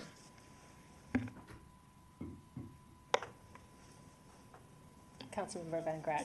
I would move that the mayor and council authorize the city manager to release and extinguish an existing water meter easement on Lot 25, Block A, Wheel of Fortune, at 1151 Fortune Terrace. Thank you. Do we have a second? Second. Councilmember Fulton has seconded. All those in favor, please raise your hand and say aye. Aye. Aye. It is unanimous. Thank you very much. Next, we'll be hearing on a presentation regarding the FY25 proposed federal earmarks. Good evening, Madam Mayor and members of the council. Thank you for this opportunity. Tonight, the mayor and council will discuss the proposed 2025 federal earmark requests and approve projects that they would like to submit to the federal delegation. The staff suggested projects, which are ranked in suggested priority order, are included in the attachments to your briefing materials. Through engagement with the federal delegation staff and city staff participation in webinars held by Senator Cardin's, Senator Van Hollen's, and Congressman Raskin's offices, staff gleaned important information. We've applied it to develop a proposed suite of competitive projects that would position the city well to potentially receive an FY25 earmark reward. City staff has suggested 4 earmark projects that are focused on Public Works Department, core services relating to water and sewer service provision, with an emphasis on equity focus areas. They are as follows. 1 lead service line inventory investigation project at a request of $500,000. 1 disadvantaged community Orangeburg lateral replacement project at a request of $2,520,000. 1 disadvantaged community wastewater collection system rehabilitation project at a request at $2.416 million, and 1 disadvantaged community water main rehab improvement project at a request of $2,576,000. There are key points that staff learned from the delegation staff that we want to highlight to the mayor and council. The earmark projects must be shovel-ready, which means that design must be complete and it needs to be ready to bid. Projects must be implemented within approximately a year after the award of funding. Earmarks are meant to help a project get to cross the finish line, but not to cover the full cost of a project. Projects will be delayed until the city knows whether any have been selected for consideration. If a project is selected for consideration for an award, work cannot resume until federal funds are received, which is about 12 to 14 months after submittal. At Attachment B is a detailed listing of public works and recreation and parks projects that may be of interest to the mayor and council, and answers to questions about why these projects may not be suitable and don't meet the eligibility requirements for an FY25 earmark submittal. Staff very recently learned that the Senate submittal earmark date has been moved to March 15th. The House earmark submittal date has not been set yet. The later due date might be related to the new FY24 continuing resolutions that will now expire on March 8th and March 22nd. Staff is requesting that the mayor and council discuss, select, and approve and set the order of priority for the Rockville projects that will be submitted to the federal delegation. The submittals will require 2 letters of support for the project. A letter from the mayor and council and the Environment Commission will qualify. Public staff, work staff is in the process of crafting letters and has been coordinating with the Environment Commission. Staff will be asking for approval for a member of the body to work with staff to get the letters finalized and submitted to the delegation. And per an email sent by staff at 5 p.m. this afternoon, the Public Works Department received a request from Montgomery County for a letter of support from the city of Rockville for one of their earmark projects. And Ms. Erica Shingera is online virtually, and she'll be providing an overview to the mayor and council if they would like to hear more about this request. And if interested, staff is recommending if the mayor and council wanted to support it, they could consider voting to approve it under old new business. Ms. Shingera? Thank you, Madam Mayor and members of the council. Montgomery County Department of Environmental Protection requested a letter of support for federal funding to expand their new healthy, efficient, electrified, climate-adapted pilot project, also known as HECAP. It's a new grant program that funds 1 to 5 nonprofits that can repair and retrofit homes of income-eligible community members to make them safe, efficient, and resilient to climate change, and help preserve and protect housing for vulnerable communities. Eligible projects include electrification of heating and cooling and domestic water systems, asbestos testing and removal, window repair replacement, roof replacement, electrical panel upgrades, radon mitigation system, flood insurance, and other measures. This is important because some of the weatherization, solar, and energy efficiency programs, a lot of times the projects can't move forward without these important health and safety related improvements. So it fits a need and fills a gap so that these houses can take in advantage of other programs. It's for the targeted population is a grant program for low to moderate income residents, which are households with an income below 85% of the area median income for Montgomery County, and it supports both our JEDI and Climate Action Plan initiatives. If you have any questions, please let me know. Thank you. So staff is available to answer any questions. We have Acting Director Jim Woods from Public Works and Director Chestnut from Recreation and Parks is available online, and we look forward to the Mayor and Council's discussion. Thank you. Thank you. Can I, before I take a couple questions, can I just discuss, I know you listed in their eligibility. In the past, we've worked on or submitted like hardcore physical projects, right? The Montgomery County program, which I very much like and support, and I know we're going to talk about it under old and business. Some folks are going to raise motion to move forward in supporting that. But that is more like serving underserved communities, and it's sort of a grant program, if you will. Is that right? So how is it that we have not been able to submit projects like that in the past and focus more on physical projects? It combines their existing, they have $1.5 million for this new program, and it's for their nonprofits to do that. We didn't get the details today of what they're applying for these federal funds, but they're exploring different options. I think it's fantastic. I'm just wondering, it seems like we have a lot of areas of need in terms of equity and supporting underserved communities. And, we're putting forth physical sort of CIP projects. So I was just curious as to why we would not have something like that.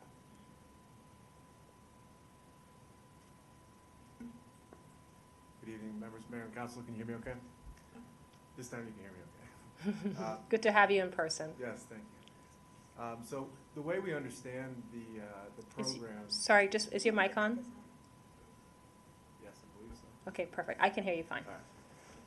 The way we understood the eligibility requirements and the way we structured our proposals was that the primary focus is not ongoing operating expenses. If the this is one-time funding, so if the funding were appropriated, it would support the current fiscal year, but there'd be no obligation for a continued funding source. So that's why we have focused more on capital projects that are shovel-ready and that meet all the other eligibility requirements, to not have a big spike in a program that then will go away in the future years. Thank you. And just since you mentioned eligibility, the projects proposed have to already have design done, correct? So there's a limited number of projects that you can pull from for that, if we're going the CIP route.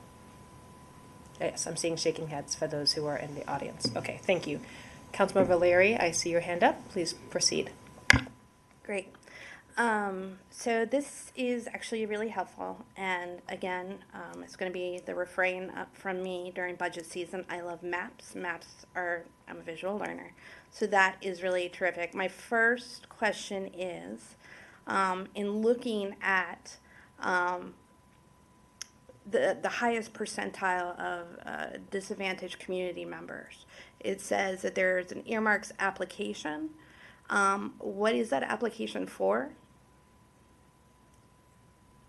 Right, so the proposed programs that are in your brief book are structured to align with this geographic area. Mm-hmm. So the sewer line replacement program, the lateral replacement program, and the water main rehabilitation program would all be focused within this geographic area that meets the eligibility requirements for a disadvantaged community. So all of those essentially note I'm looking at the map, the purple shaded census tract as a justification, but the funding would go toward this area and beyond in the city. Is that my understanding? No, the funding would only be spent in this area. Okay, all right, cool. That's what I was like a little unclear, because it was very clear on the other side of 355, the water rehabilitation project. So that makes sense. So thank you for that. This is going to be probably not surprising to anyone here, but my greatest disappointment so far in this entire discussion is the status of the Twin Brook pedestrian bridge. The last update prior to the election was that a site would be proposed to mayor and council in July of 2023. And I'm doing this because I know it wasn't just you, Mr. Woods, but I'm also looking at our acting city manager as well, because you were in your role at DPW. Nothing was proposed to that mayor and council. No site selection, even though you got direct community input on it. Perhaps you were not in agreement with what the community proposed. That's neither here nor there. If you're soliciting input and not doing anything with it, which it's March 4th of 2024, that is, to me, completely unacceptable.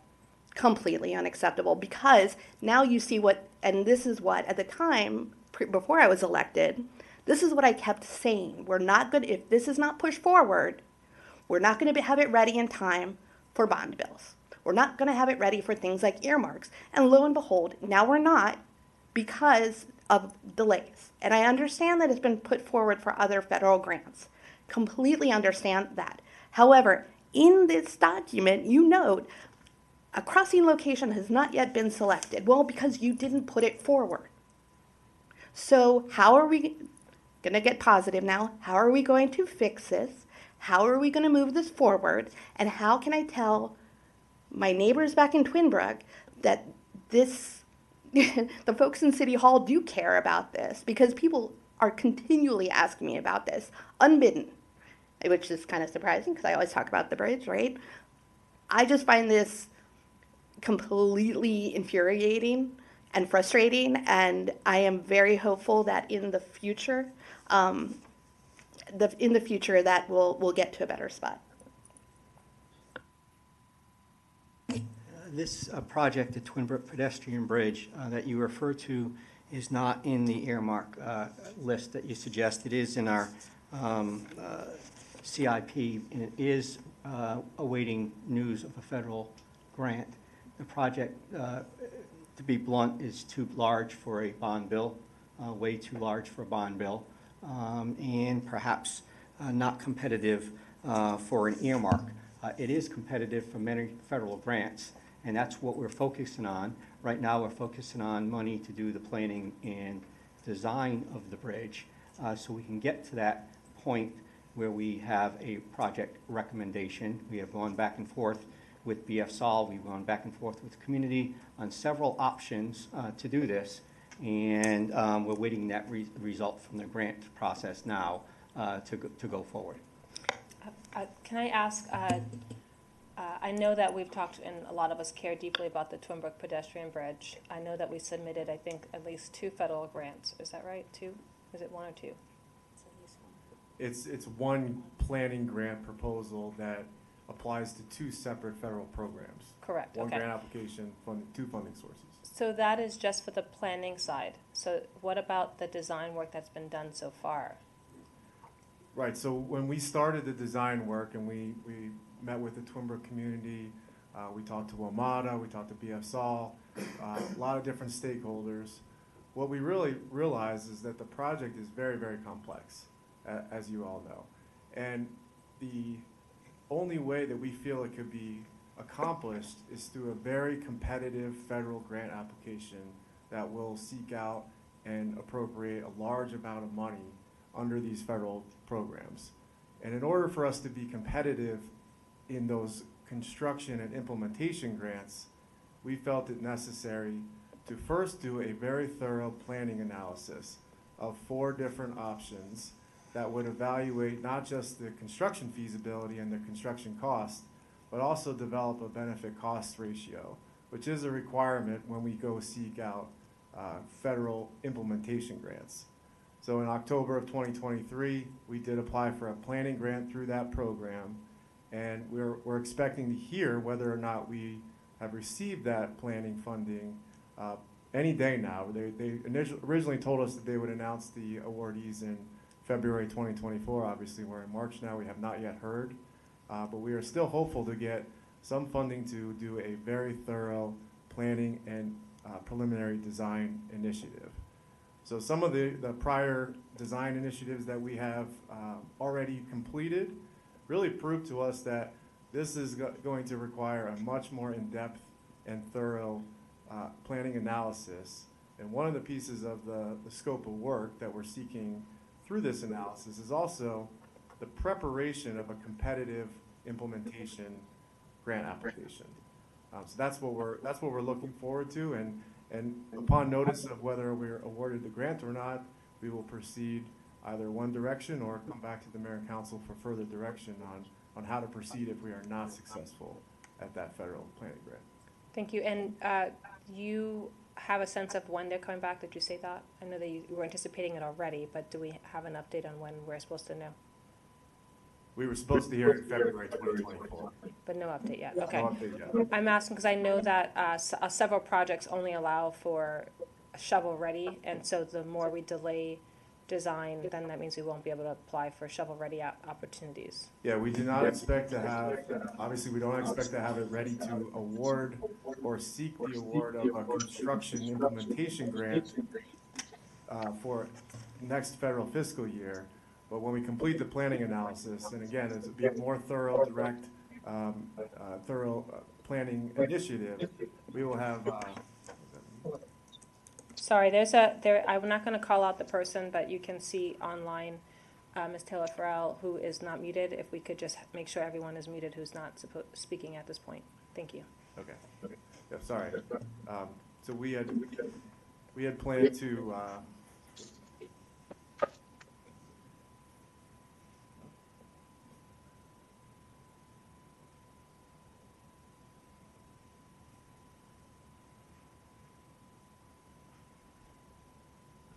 It is a co-host with the beginning name S, I believe that was.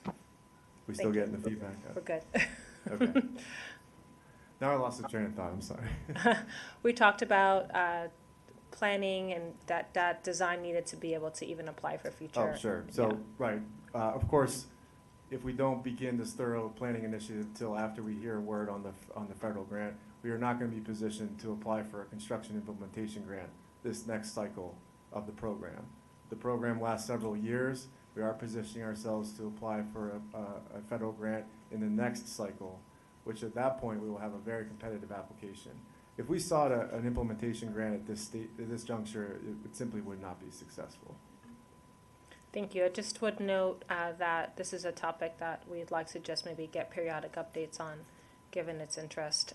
And then back to the federal earmarks, and I'll go, I see Councilman Van Grack, I see Councilman Valeri. You have a quick follow-up on this topic? Yes, Okay. So just from a budgetary perspective, this project had been appropriated through design, correct? So where does this additional planning that's needed as far as budgeting for that, where does that fall? So the budget, the prior appropriations for the budget funded both the planning and design elements. So the obviously when we apply for a federal grant, it has a local share. A portion of that funding will go towards the local share to conduct the planning analysis.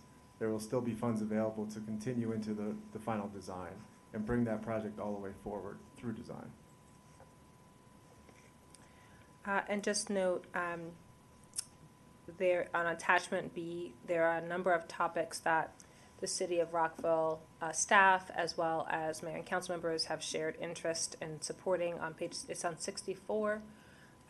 Very, very worthy projects, but for one reason or another is deemed currently ineligible. So I just want the listening public to know where to look at that list and see that there were things we wanted to try to put on, but we're not ready yet.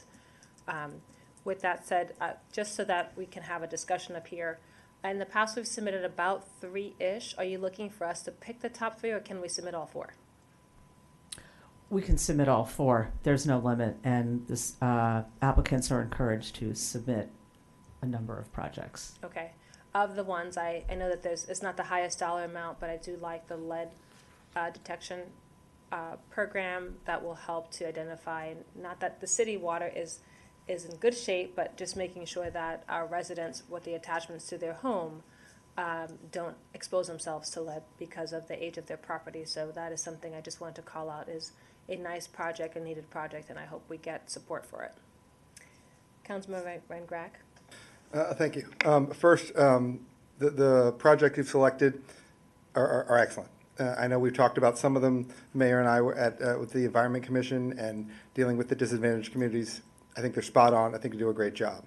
2 things I did want to add, and I think it's fortuitous that you're here now, similar to what Councilmember Valeri was talking about on attachment B, because believe it or not, the Twin Brook pedestrian bridge and the Hurley Avenue bridge replacement were 2 issues that I actually have a series of questions to the finance department with regard to the budget.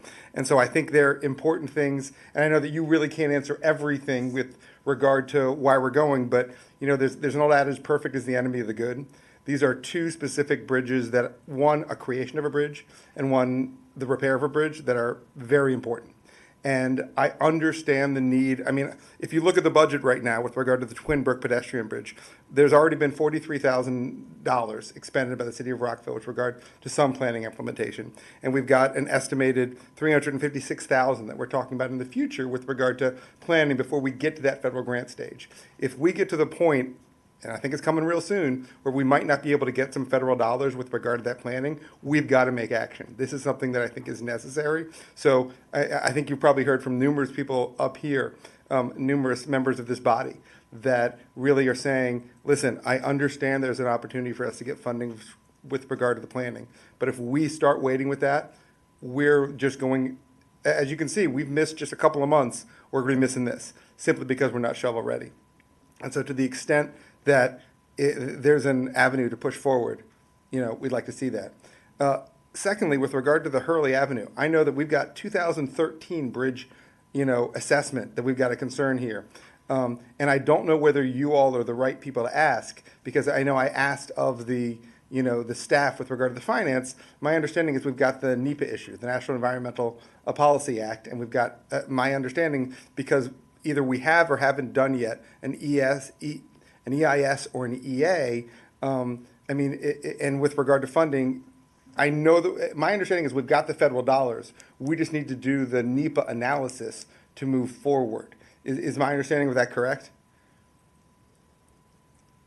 Not completely. Yes, it is subject to the NEPA requirements, but this project has actually already gone through the initial phase of that process, and it's been deemed what's called a categorical exclusion, which means that it doesn't have to go through the full process. And so that initiative has already taken place, and we're about to approach the final design stage of the project. Okay, so basically, because of that exception, we're able to move forward, and with regard to the money that is already deemed appropriate and gotten from the federal government with regard to the bridge replacement. That's correct. All right. Thanks for that clarification, because that actually addresses my questions that I had with regard to the budget. So, thank you.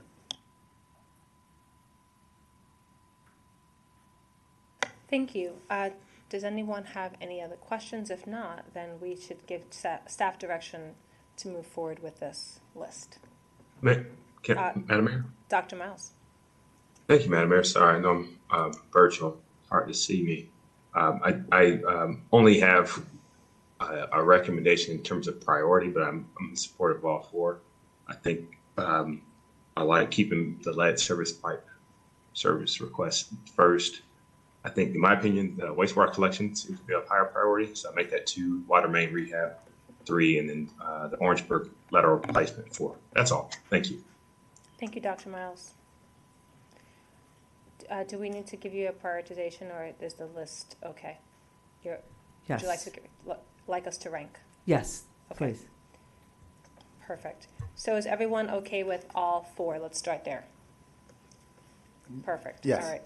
So I'm just going to go down the line and let's give our list. Dr. Miles, you've started, and so Councilmember Fulton, do you want to go next? If not, I'll start on the other side. No, I think I can go, and I think it's what Dr. Miles, I would go 1, 3, 2, 4. Wastewater collection, number 3 moving up to number 2 in order of prioritization. Does that track? Y'all got me on that? Staff is making the list. Okay, thanks. Okay, thank you. Councilmember Valeri. Okay. Councilmember Jackson. Yeah, I'm just going to trust staff, so 1, 2, 3, 4. Councilmember Shaw. I also trust staff 1, 2, 3, 4. Thank you. Councilmember Van Grack. I apparently trust Dr. Miles. I'm going 1, 3, 4, 2. I think I've also shared that I would like the lead one to be pushed up on the list, and I'm fine with the rest. I think that's a really critical one for the safety of our residents. Just a point, lead is number 1 on the staff priority list as well. Thank you. Perfect, thank you. Councilmember Valeri.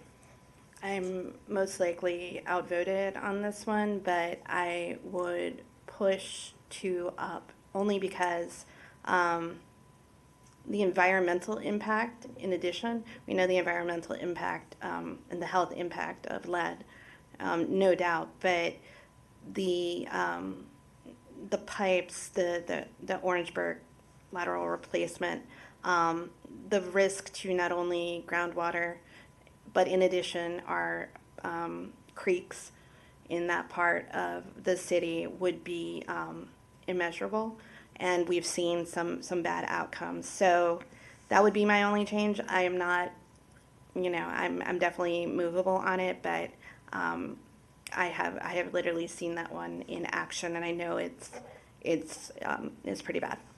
So you're putting number 2 as number 1? Yeah. Okay. Thanks. Team, do you have what you need? I think you have a fantastic fine order here. Thank you. I do support Councilman Valeri as well. I think the lead is critically important. So that would be my top 2 anyway. So do you need us to make a motion to approve these? Yes. Okay. All right. I'll entertain a motion. Councilman Valeri. I move that we are we directing staff on this motion? Direct staff to submit the earmark proposals. Gotcha. I move that we direct staff to move forward with these earmarks as discussed. Councilmember Shaw seconds. All those in favor, please raise your hand and say aye. I want to point to see if staff has any clarification requests. Just one other point. We are asking for a member of the body to work with staff to prepare the mayor and council and the Environment Commission letters. If the mayor and council would do that approval, we'd appreciate it.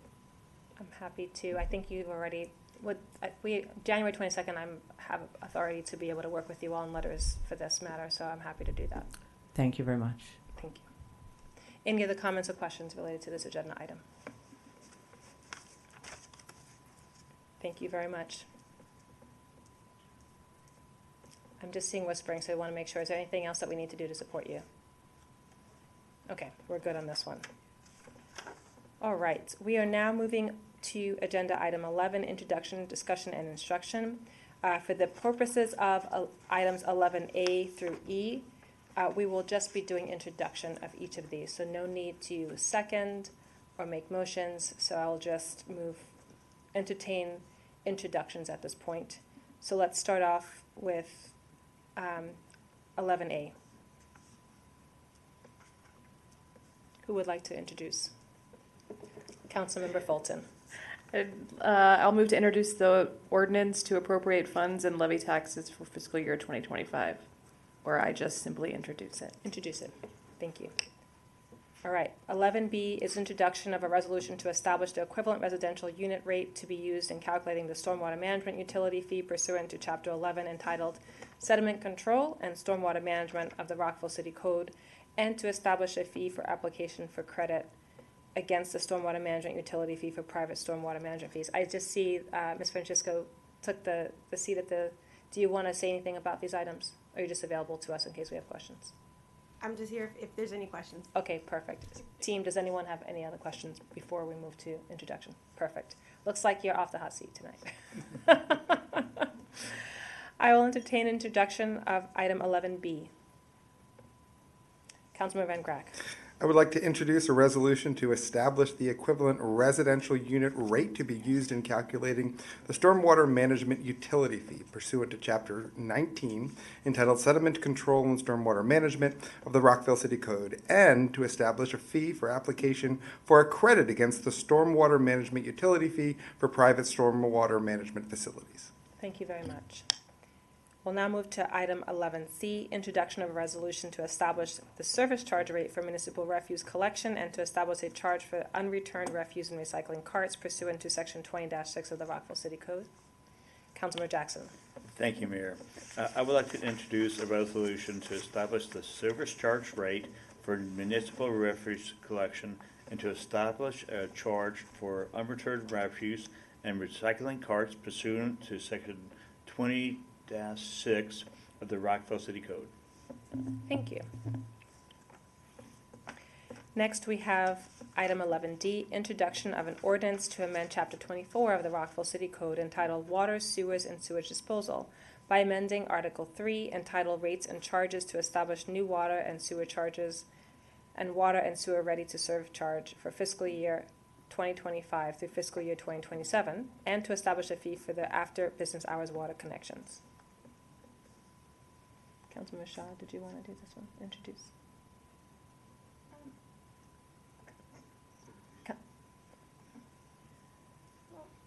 I had a question about that. Yes, please do. And so could you kind of share the scenario where a resident would need to pay the $100 fee? Would this be if the water is shut off? Can you share that scenario of the after hour?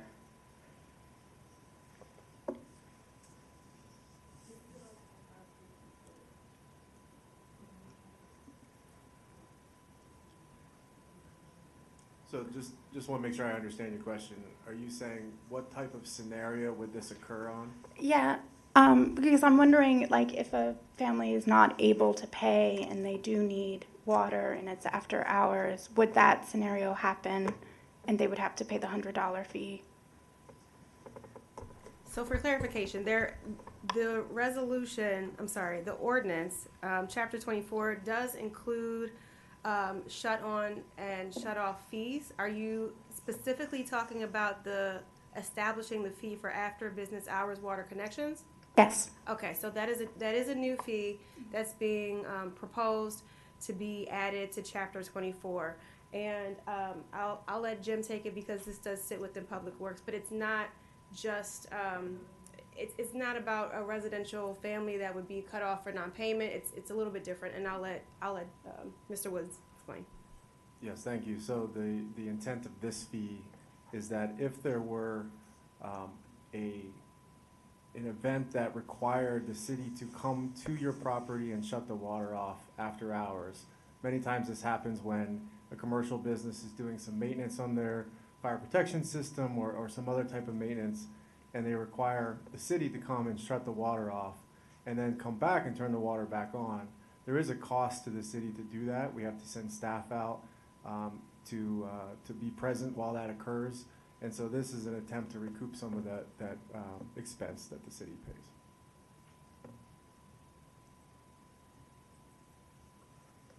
Okay, thank Do you. you have any other questions, Councilman Shaw? Okay.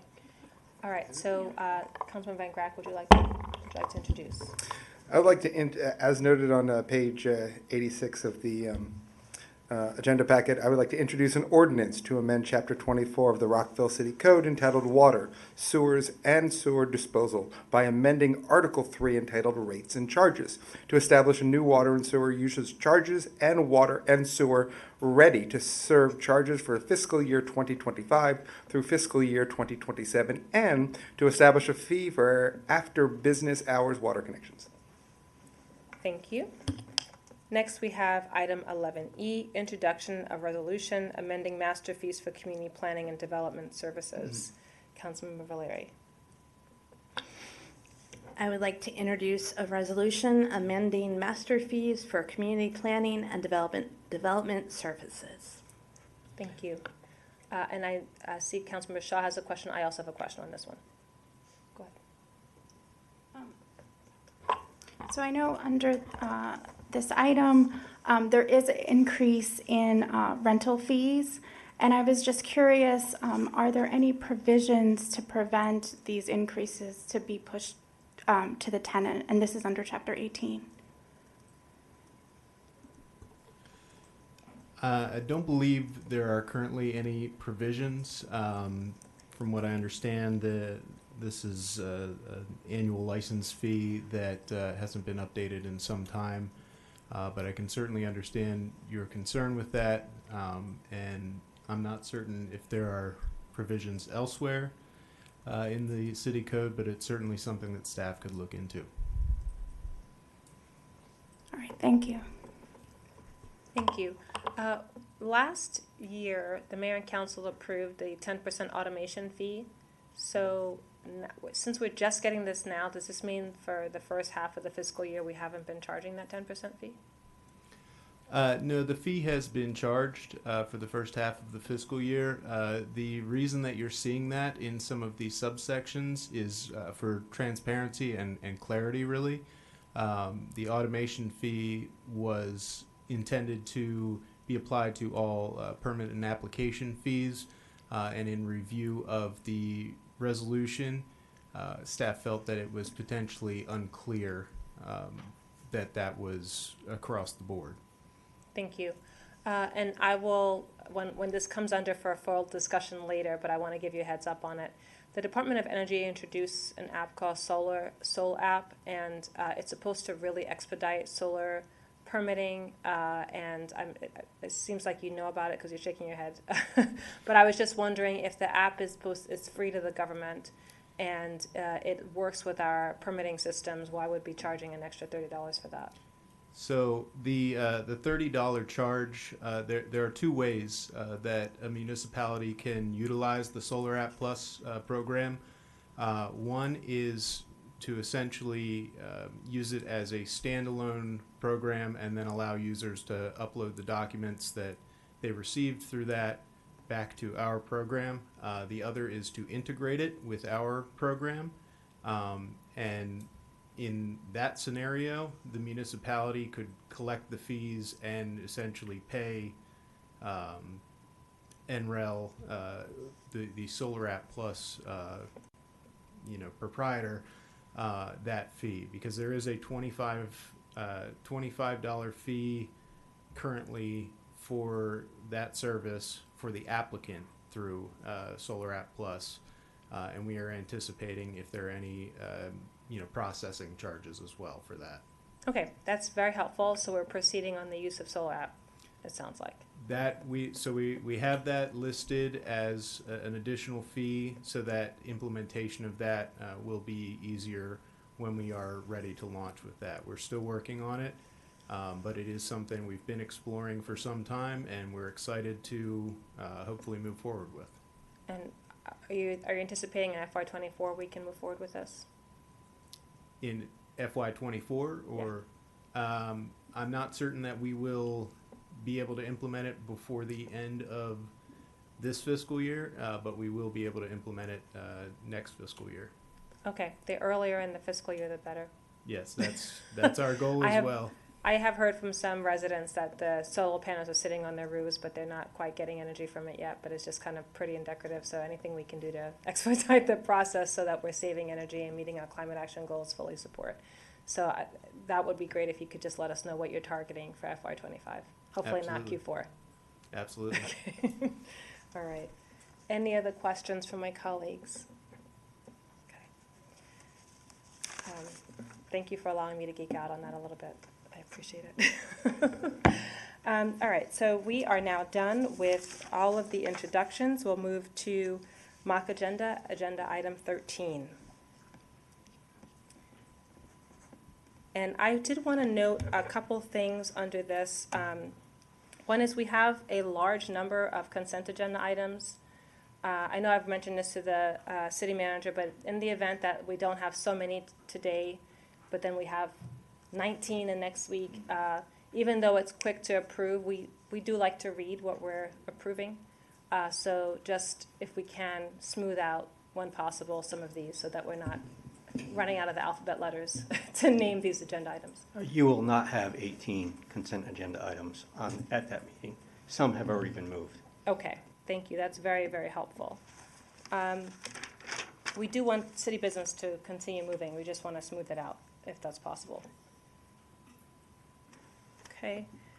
Any other, and then the other thing for this section is this section used to be called future agendas. Now it's called mock agenda, which really focuses on the very next agenda. So just to give some flexibility to my colleagues, can we change the name of these in the future to future agendas?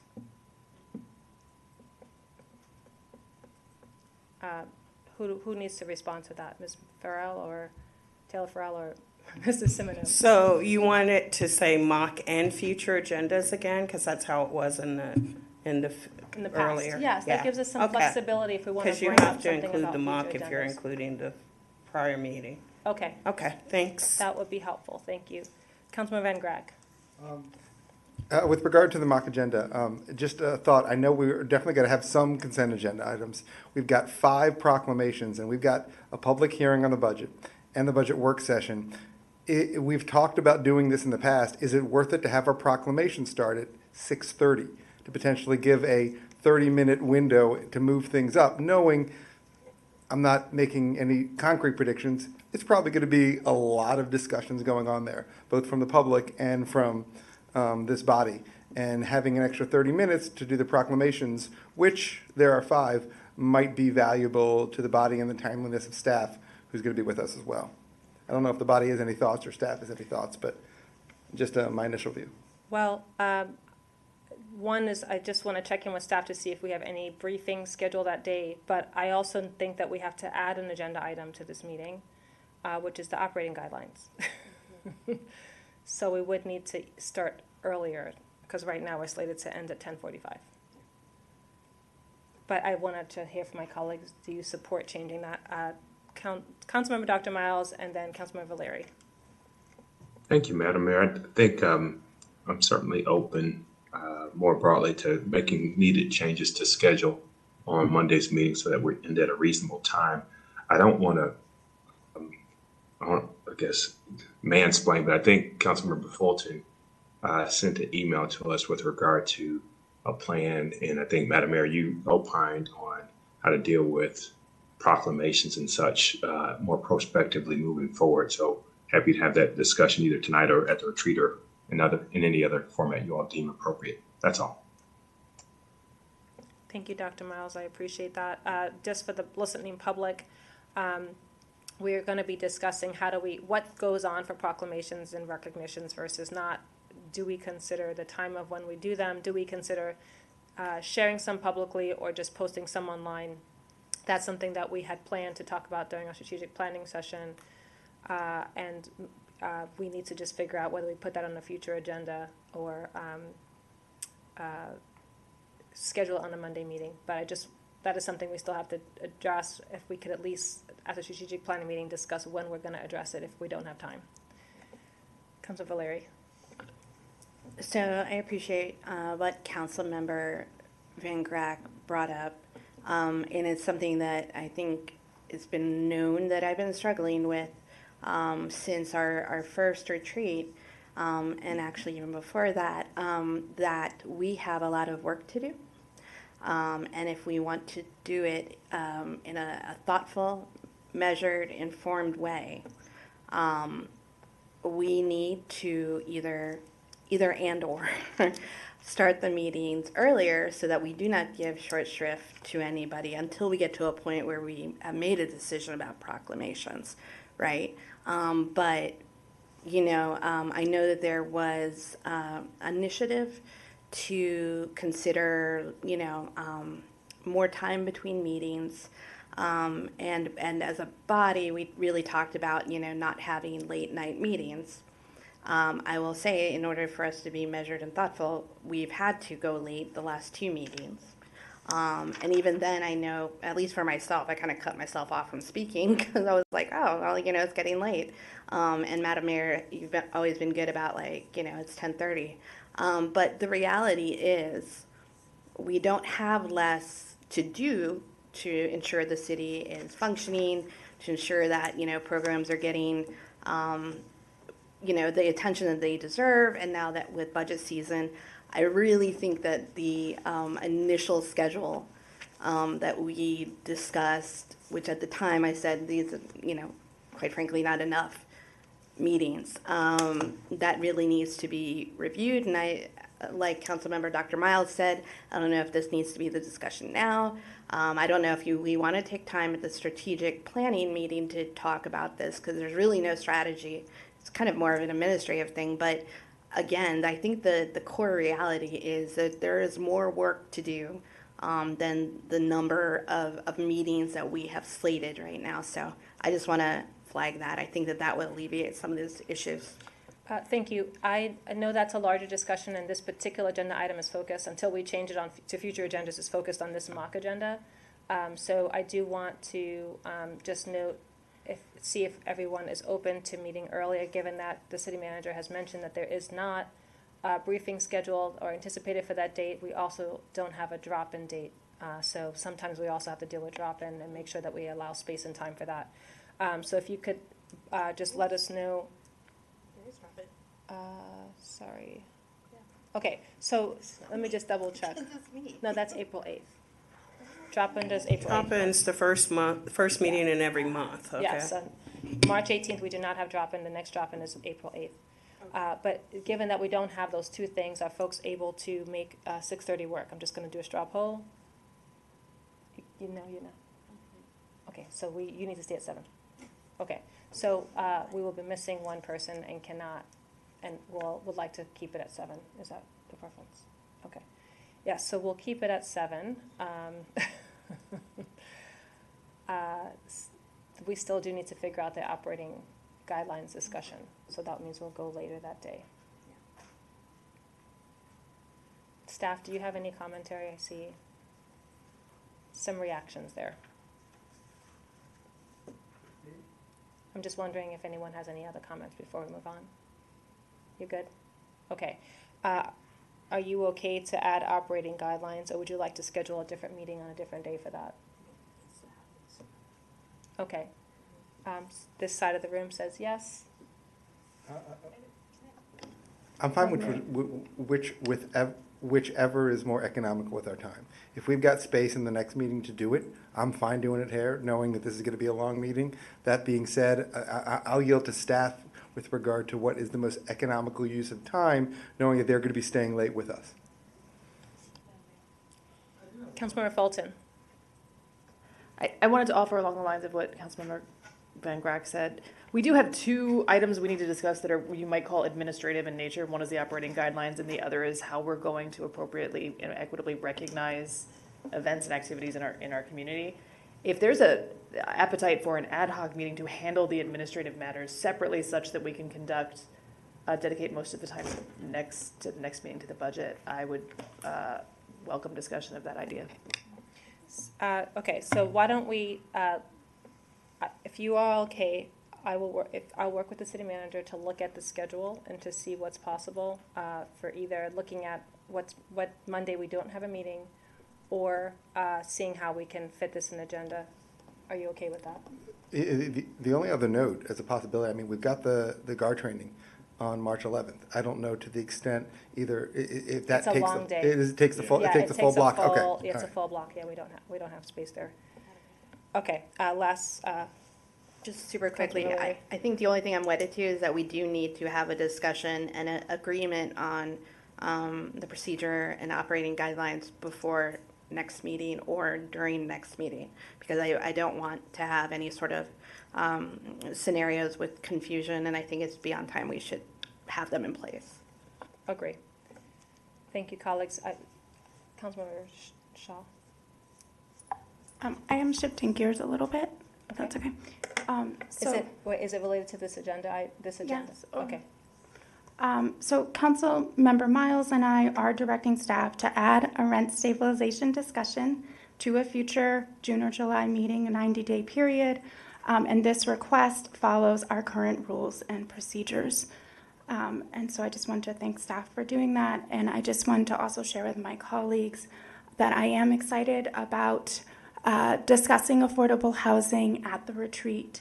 And typically, we oftentimes don't have time to fully discuss things in a lot of detail, and it is common for us to have separate meetings to discuss desired topics that fall under retreat topics, like we did with Ready in our economic development retreat topic, the crime statistics, like we did with our public safety retreat topic, and even community engagement, which we will discuss further.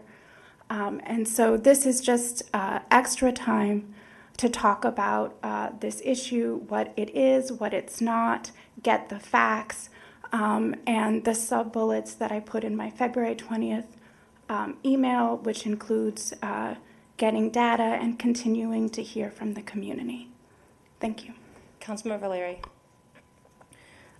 Well then, on that note, myself and Councilmember Van Grack would like to place on the agenda a introductory agenda item to be handled prior to the discussion on rent stabilization, which would be an overview of what affordable, attainable housing, what it is, what it isn't, and the panoply of related issues, and that would be our proposal to push forward.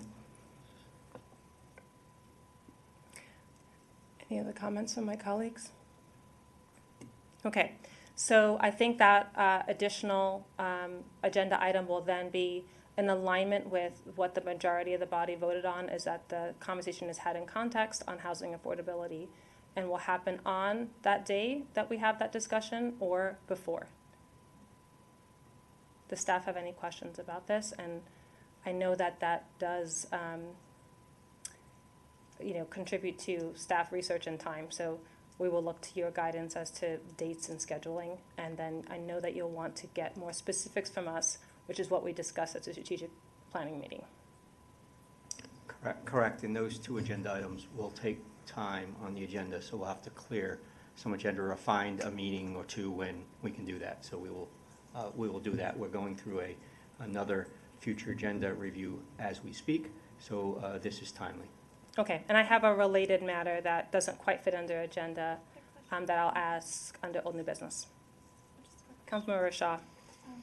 I fully support Councilmember Valeri and Councilmember Van Grack's agenda item. I'm just confirming. So these are two separate dates, like Happening on this, it's two separate agenda items happening on the very same day, or one, or the housing affordability happening before. So it will be either or, depending on Okay. staff's time.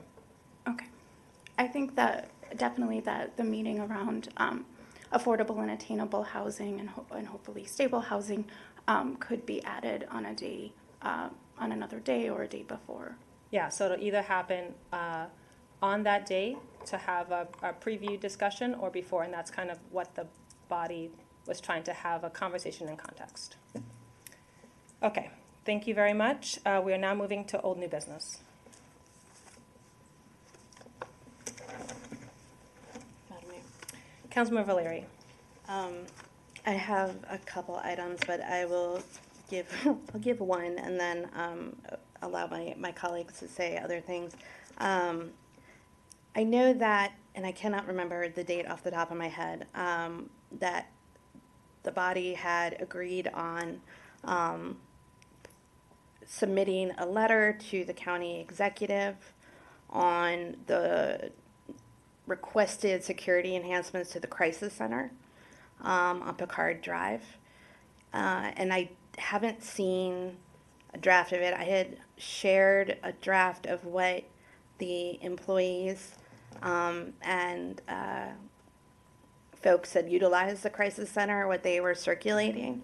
Of course, it would be a different tone, but the facts remain the facts. And so I'd like to know the status on that letter, because I think we should submit that as soon as possible. And actually knowing that when the police chief said that the crisis center is the #1 location in the city where they are dispatched to, I think that this actually has a little bit more urgency to it, given our police staffing issues. Thank you, Councilman Valeri. So I believe, if I remember the number correctly, it's around 130 calls for service to the crisis center. I did hear through the grapevine that they're adding some security, but I do think that it's worth noting in the letter that I think we all approved to move forward, whether we can support additional security and get an update on where they are related to that. So I'm seeing a shaking head by Mr. Simoneau. So if staff can follow up on that and then work with Ms. Moran, and I think you volunteered to help support the letter. Yep. Councilman Valeri. Me too. Thank you. All right. I also know my colleague mentioned, Councilman Van Grack and others of us have opined on the desire to have the Justice Complex meeting coming up. I know there's community interest on this topic. There was a promise during the previous mayor and council that they would do an additional community meeting and that they would come back to mayor and council.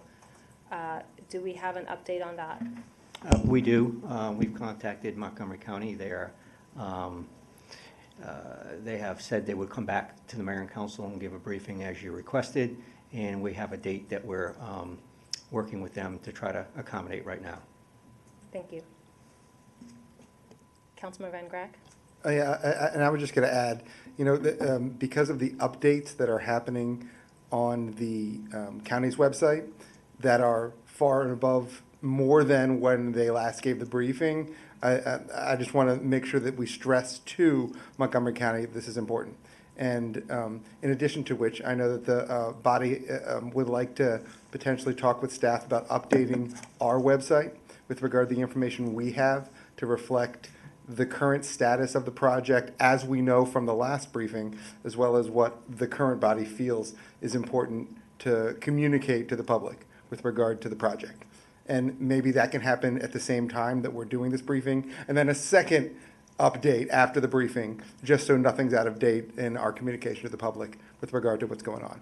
Because I think there's been, as this body's expressed, some concern about the communication coming from the county, and we want to make sure that we're not part of any communication difficulties with regard to the public. I concur that the update to the website is probably best in conjunction with this briefing, and there's really no need to emphasize anything more with county because they've concurred with coming to both mayor and council. Thank you. Just to clarify, I do think the website needs to be updated at least to show the latest. I had included in the body of my email some of the new links and information that could be added to our site. And we can de-emphasize the statement and focus on the current facts as we have them. And then once the body has had the briefing, we can update it once more. Am I interpreting? Great. That Exactly. Was we're on the same page. Yeah, we're on the same page there. So I do think there is a need for an update sooner before the briefing, and then we can do one after. And I did include some ideas on that in my email. Councilmember Valeri. On this topic, I would like to give the county a heads up that it would also be helpful to hear from them about how Department of Corrections will open a dialogue and continue a dialogue about some of the community's concerns. I got a feeling during the process that sometimes a lot of things could have been made smoother if Department of Corrections had a coordinated outreach, regular meetings, however you want to frame it, with the surrounding community. And I think that's a very reasonable request of the community. So just kind of putting a bug in the county's ear that would also be a nice thing for them to address. Thank you. I wanted to thank my colleagues over the past few weeks. We have been going to the state legislature to advocate on behalf of our city and our state priorities of this mayor and council. I know it's an extra trip. Some of us have been to Annapolis multiple weeks in a row. But I want to thank you all for taking time out of your schedule, as well as to have opportunities to meet with our delegation. I know it's important to them and it helps us. So I just wanted to call you out and say thank you. I did want to also note an update. Last term I had worked on the right of first refusal process, which is what we leverage to be able to work with RHE, Rockville Housing Enterprise, to secure Scarborough as an affordable complex, if you will. And the county signed a bill on Friday doing just what we asked for, to add Rockville and RHE as a qualified entity. So that was a very positive step. That was the ROFR, right of first refusal, as an important tool, one of the tools in our toolbox to address affordable housing. And in the past, Rockville had to wait many days after the county had found out, and it would lead to a very rushed decision. So this process that was approved by law with the county is going to really be helpful to us to have more time to make informed decisions and to support affordable housing. So I wanted to acknowledge the county and extend our appreciation for supporting Rockville's request on that. They also added Gaithersburg into Cohen Park. Councilmember Van Grack, I know you had one other thing to raise. But yeah, I do. But if you did, I don't know if you were done. Go ahead. Okay. All right. Similar. Is Ms. Moran still here? Yes. I want to follow up with what was described during her legislative report with regard to earmarks. As noted, the Montgomery County Department of Environmental Protection has requested a letter of support from the city of Rockville with regard to what they are asking for, an expansion of their healthy, efficient, electrified, climate-adapted pilot, the HECAP, for the Homes Grant Program. I've reviewed, and we heard the presentation previously when Ms. Moran was up here, and I would like to move that this body does exactly that we provide it. And I know we're in a short time frame, because correct me, Ms. Moran, we need to get that letter out by tomorrow? Yes, and Public Works staff has already been working on the letter, and should the mayor and council vote to approve this, a letter will be routed to the mayor and council tomorrow. Okay, so I would move that the mayor and council does provide a letter of support with regard to the Montgomery County Department of Environmental Protection's support or request for federal funding to expand their healthy, efficient, electrified, climate-adapted pilot homes grant program. And I'm happy to the extent that any other party, I'm happy to work with staff with regard to the letter. I know it's time sensitive, but I'm happy to do so if needed. Thank you. So I have a motion and a second by Dr. Miles. All those in favor, please raise your hands. Wonderful. Thank you. And just to add, I know that we worked very quickly over the past few days under the authority to move forward. And I want to thank Ms. Moran with regard to the endangered species bill that's going forward, or at least being proposed in the Maryland legislature, with regard to getting a letter of support with regard to concern. I know that a lot of members of this body have expressed support with regard to endangered species not endangered, invasive species in the city, and making sure that we address that. And I think what the state's doing will help Rockville. So I want to thank Ms. Moran and the legislative staff for trying to get that out quickly. Thank you. very And much. just to note, we weighed in on 5 letters that went to state legislative or WMATA today. So thank you to you and the firm for helping us to weigh in on those. Okay. Councilmember Valeri. Last one, I promise.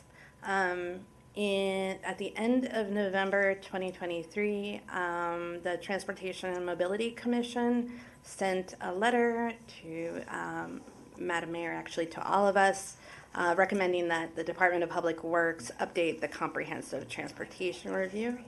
Madam Mayor, I would like to make a motion to direct staff to do that as part of our Vision Zero work, as part of the pedestrian master plan, the 2040 comprehensive plan, Vision Zero action plan. It overlaps with the climate action plan. It's something that we need to update sooner rather than later, and would like to do so. Thank you. Can you just, for the listening public, describe what this is? Sorry. The comprehensive transportation review is, actually, I'm going to defer to Mr. Woods. You are much more adept at it. Sure, thank you. So the comprehensive transportation review is the transportation analysis that's conducted during the development review process. And essentially, it's the city's ability to evaluate that development's impact on the transportation infrastructure. And the CTR, as it's known, has been updated periodically. The recommendation from the pedestrian master plan is to consider certain factors that otherwise aren't included in the CTR evaluation criteria right now, mainly focused on pedestrian and bicyclist safety in both private property and in the adjacent right-of-way. So that is an initiative that we are committed to doing. It is a recommendation from the pedestrian master plan. We are seeking to align the update to the CTR with the zoning ordinance rewrite, as many of the development review processes and the triggers that trigger these associated processes are embedded in the zoning ordinance. So that's something that we're trying to align both of those initiatives with. We also have several other policies and policy documents that are also recommended for a fresh look through the pedestrian master plan. And so we do want to manage our capacity to update all of those different elements at the same time. So as we discussed at the Vision Zero update, we do have a implementation schedule proposed for the pedestrian master plan recommended actions, and this is one of those. Is there a proposed time frame for, and I know that we have the timeline for the pedestrian master plan, is there within that a proposed timeline of when this will get updated? Because I also know that some issues around accessibility are not in the CTR in a way that the pedestrian master plan and even the Vision Zero plan addresses them. Yes, as I understand your question, just particularly on the timeline. Yeah. I'm going to have to get back to you on the specific timeline Sure. that we recommended in the pedestrian master plan implementation plan. Sure. But it is something that we are committed to doing. Just need to understand the relationship to the other policies and procedures that we're seeking to update. That's terrific. I can touch base since I'm the council liaison to transportation and mobility, or if there's an opportunity for someone from Public Works to come to the next commission meeting and kind of talk through that. I think that would be terrific. They asked me to raise this. I thought it was a great issue, so I appreciate it. Thank you for supporting that. I understood that is a motion, correct? Yes. Just moving us along here. Okay. Yes. Councilmember Fulton, do you want to second? I second the motion. Thank you. Just moving us along. All right, colleagues, now we're going to vote. All in favor, please raise your hand and say aye. Aye. All right, thank you very, very much. Councilmember Jackson. Thanks, Mayor. So this is an issue that came up today, and the mayor and I were talking about it. And maybe the mayor can give a little bit of background before I make the motion, just so we understand exactly, what the letter of support is for. Perfect, yeah. So Sunflower Bakery is a community organization grantee of the city of Rockville. They provide workforce training to people with different abilities, different neurodivergent, physical, and really help to place people around, not only train them, but help them get placed into jobs. And they're looking for additional funding to support that work. They are going to be applying to the Maryland EARN program, and we're advised that they should get a letter of support from the city of Rockville. Yes, thank you. So you said it better than I could, so perfect. So what we're doing is we're asking for a letter of support from the council and mayor for Sunflower Bakery. So if I could, I make a motion that we provide a letter of support for Sunflower Bakery for a Maryland EARN program. Thank you. So I have a motion. I am seeing a second from Councilmember Valeri. I'll second it. All right. All those in favor, please raise your hand and say aye. Aye. Okay. I have a very short topic. I'm not happy to say this, but apparently some of our schools have been really struggling with some of the financial challenges at MCPS. I was out visiting a school. I won't name the elementary school, but they didn't have paper for a month. It's something I'm concerned about. But on the CIP side, capital improvement side, we're hearing that Wooten High School is being pushed out several years. And I know that staff is also checking to see what the timing is for Crown and make sure that's not pushed out. What I'd like to do is to see if if this council would be open to us as a body sending a letter sharing our concerns with any delays on the redevelopment of Wooten to revitalize that high school, as well as ensuring that Crown stays on track. We have approved language for this. We've also advocated for Twin Brook. But just to kind of restate our priorities to the Board of Education and to share concern about multi-year push-out. So I can't make a motion, but I would entertain a motion by my colleagues if you support this idea. So moved. Councilor Miles makes the motion. Second. Second by Councilor Fulton. Any requests for discussion or commentary? Okay. All those in favor, please raise your hand and say aye. Aye. And I'm happy to work on this, and there may or may not be an opportunity to testify. I know Ms. Moran is working on that, but we will make sure that we advocate for our schools. With that, any other old new business items? If not, I will entertain a motion to adjourn. Councilmember Jackson. Motion to adjourn. Second. It's been made and double seconded. Thank you all very much. Let's just take a quick vote. I'm pretty sure it's going to be unanimous. Thank you. All right, it is unanimous. Have a wonderful evening. Please come out to International Day, and we look forward to seeing you at the budget public testimony opportunity.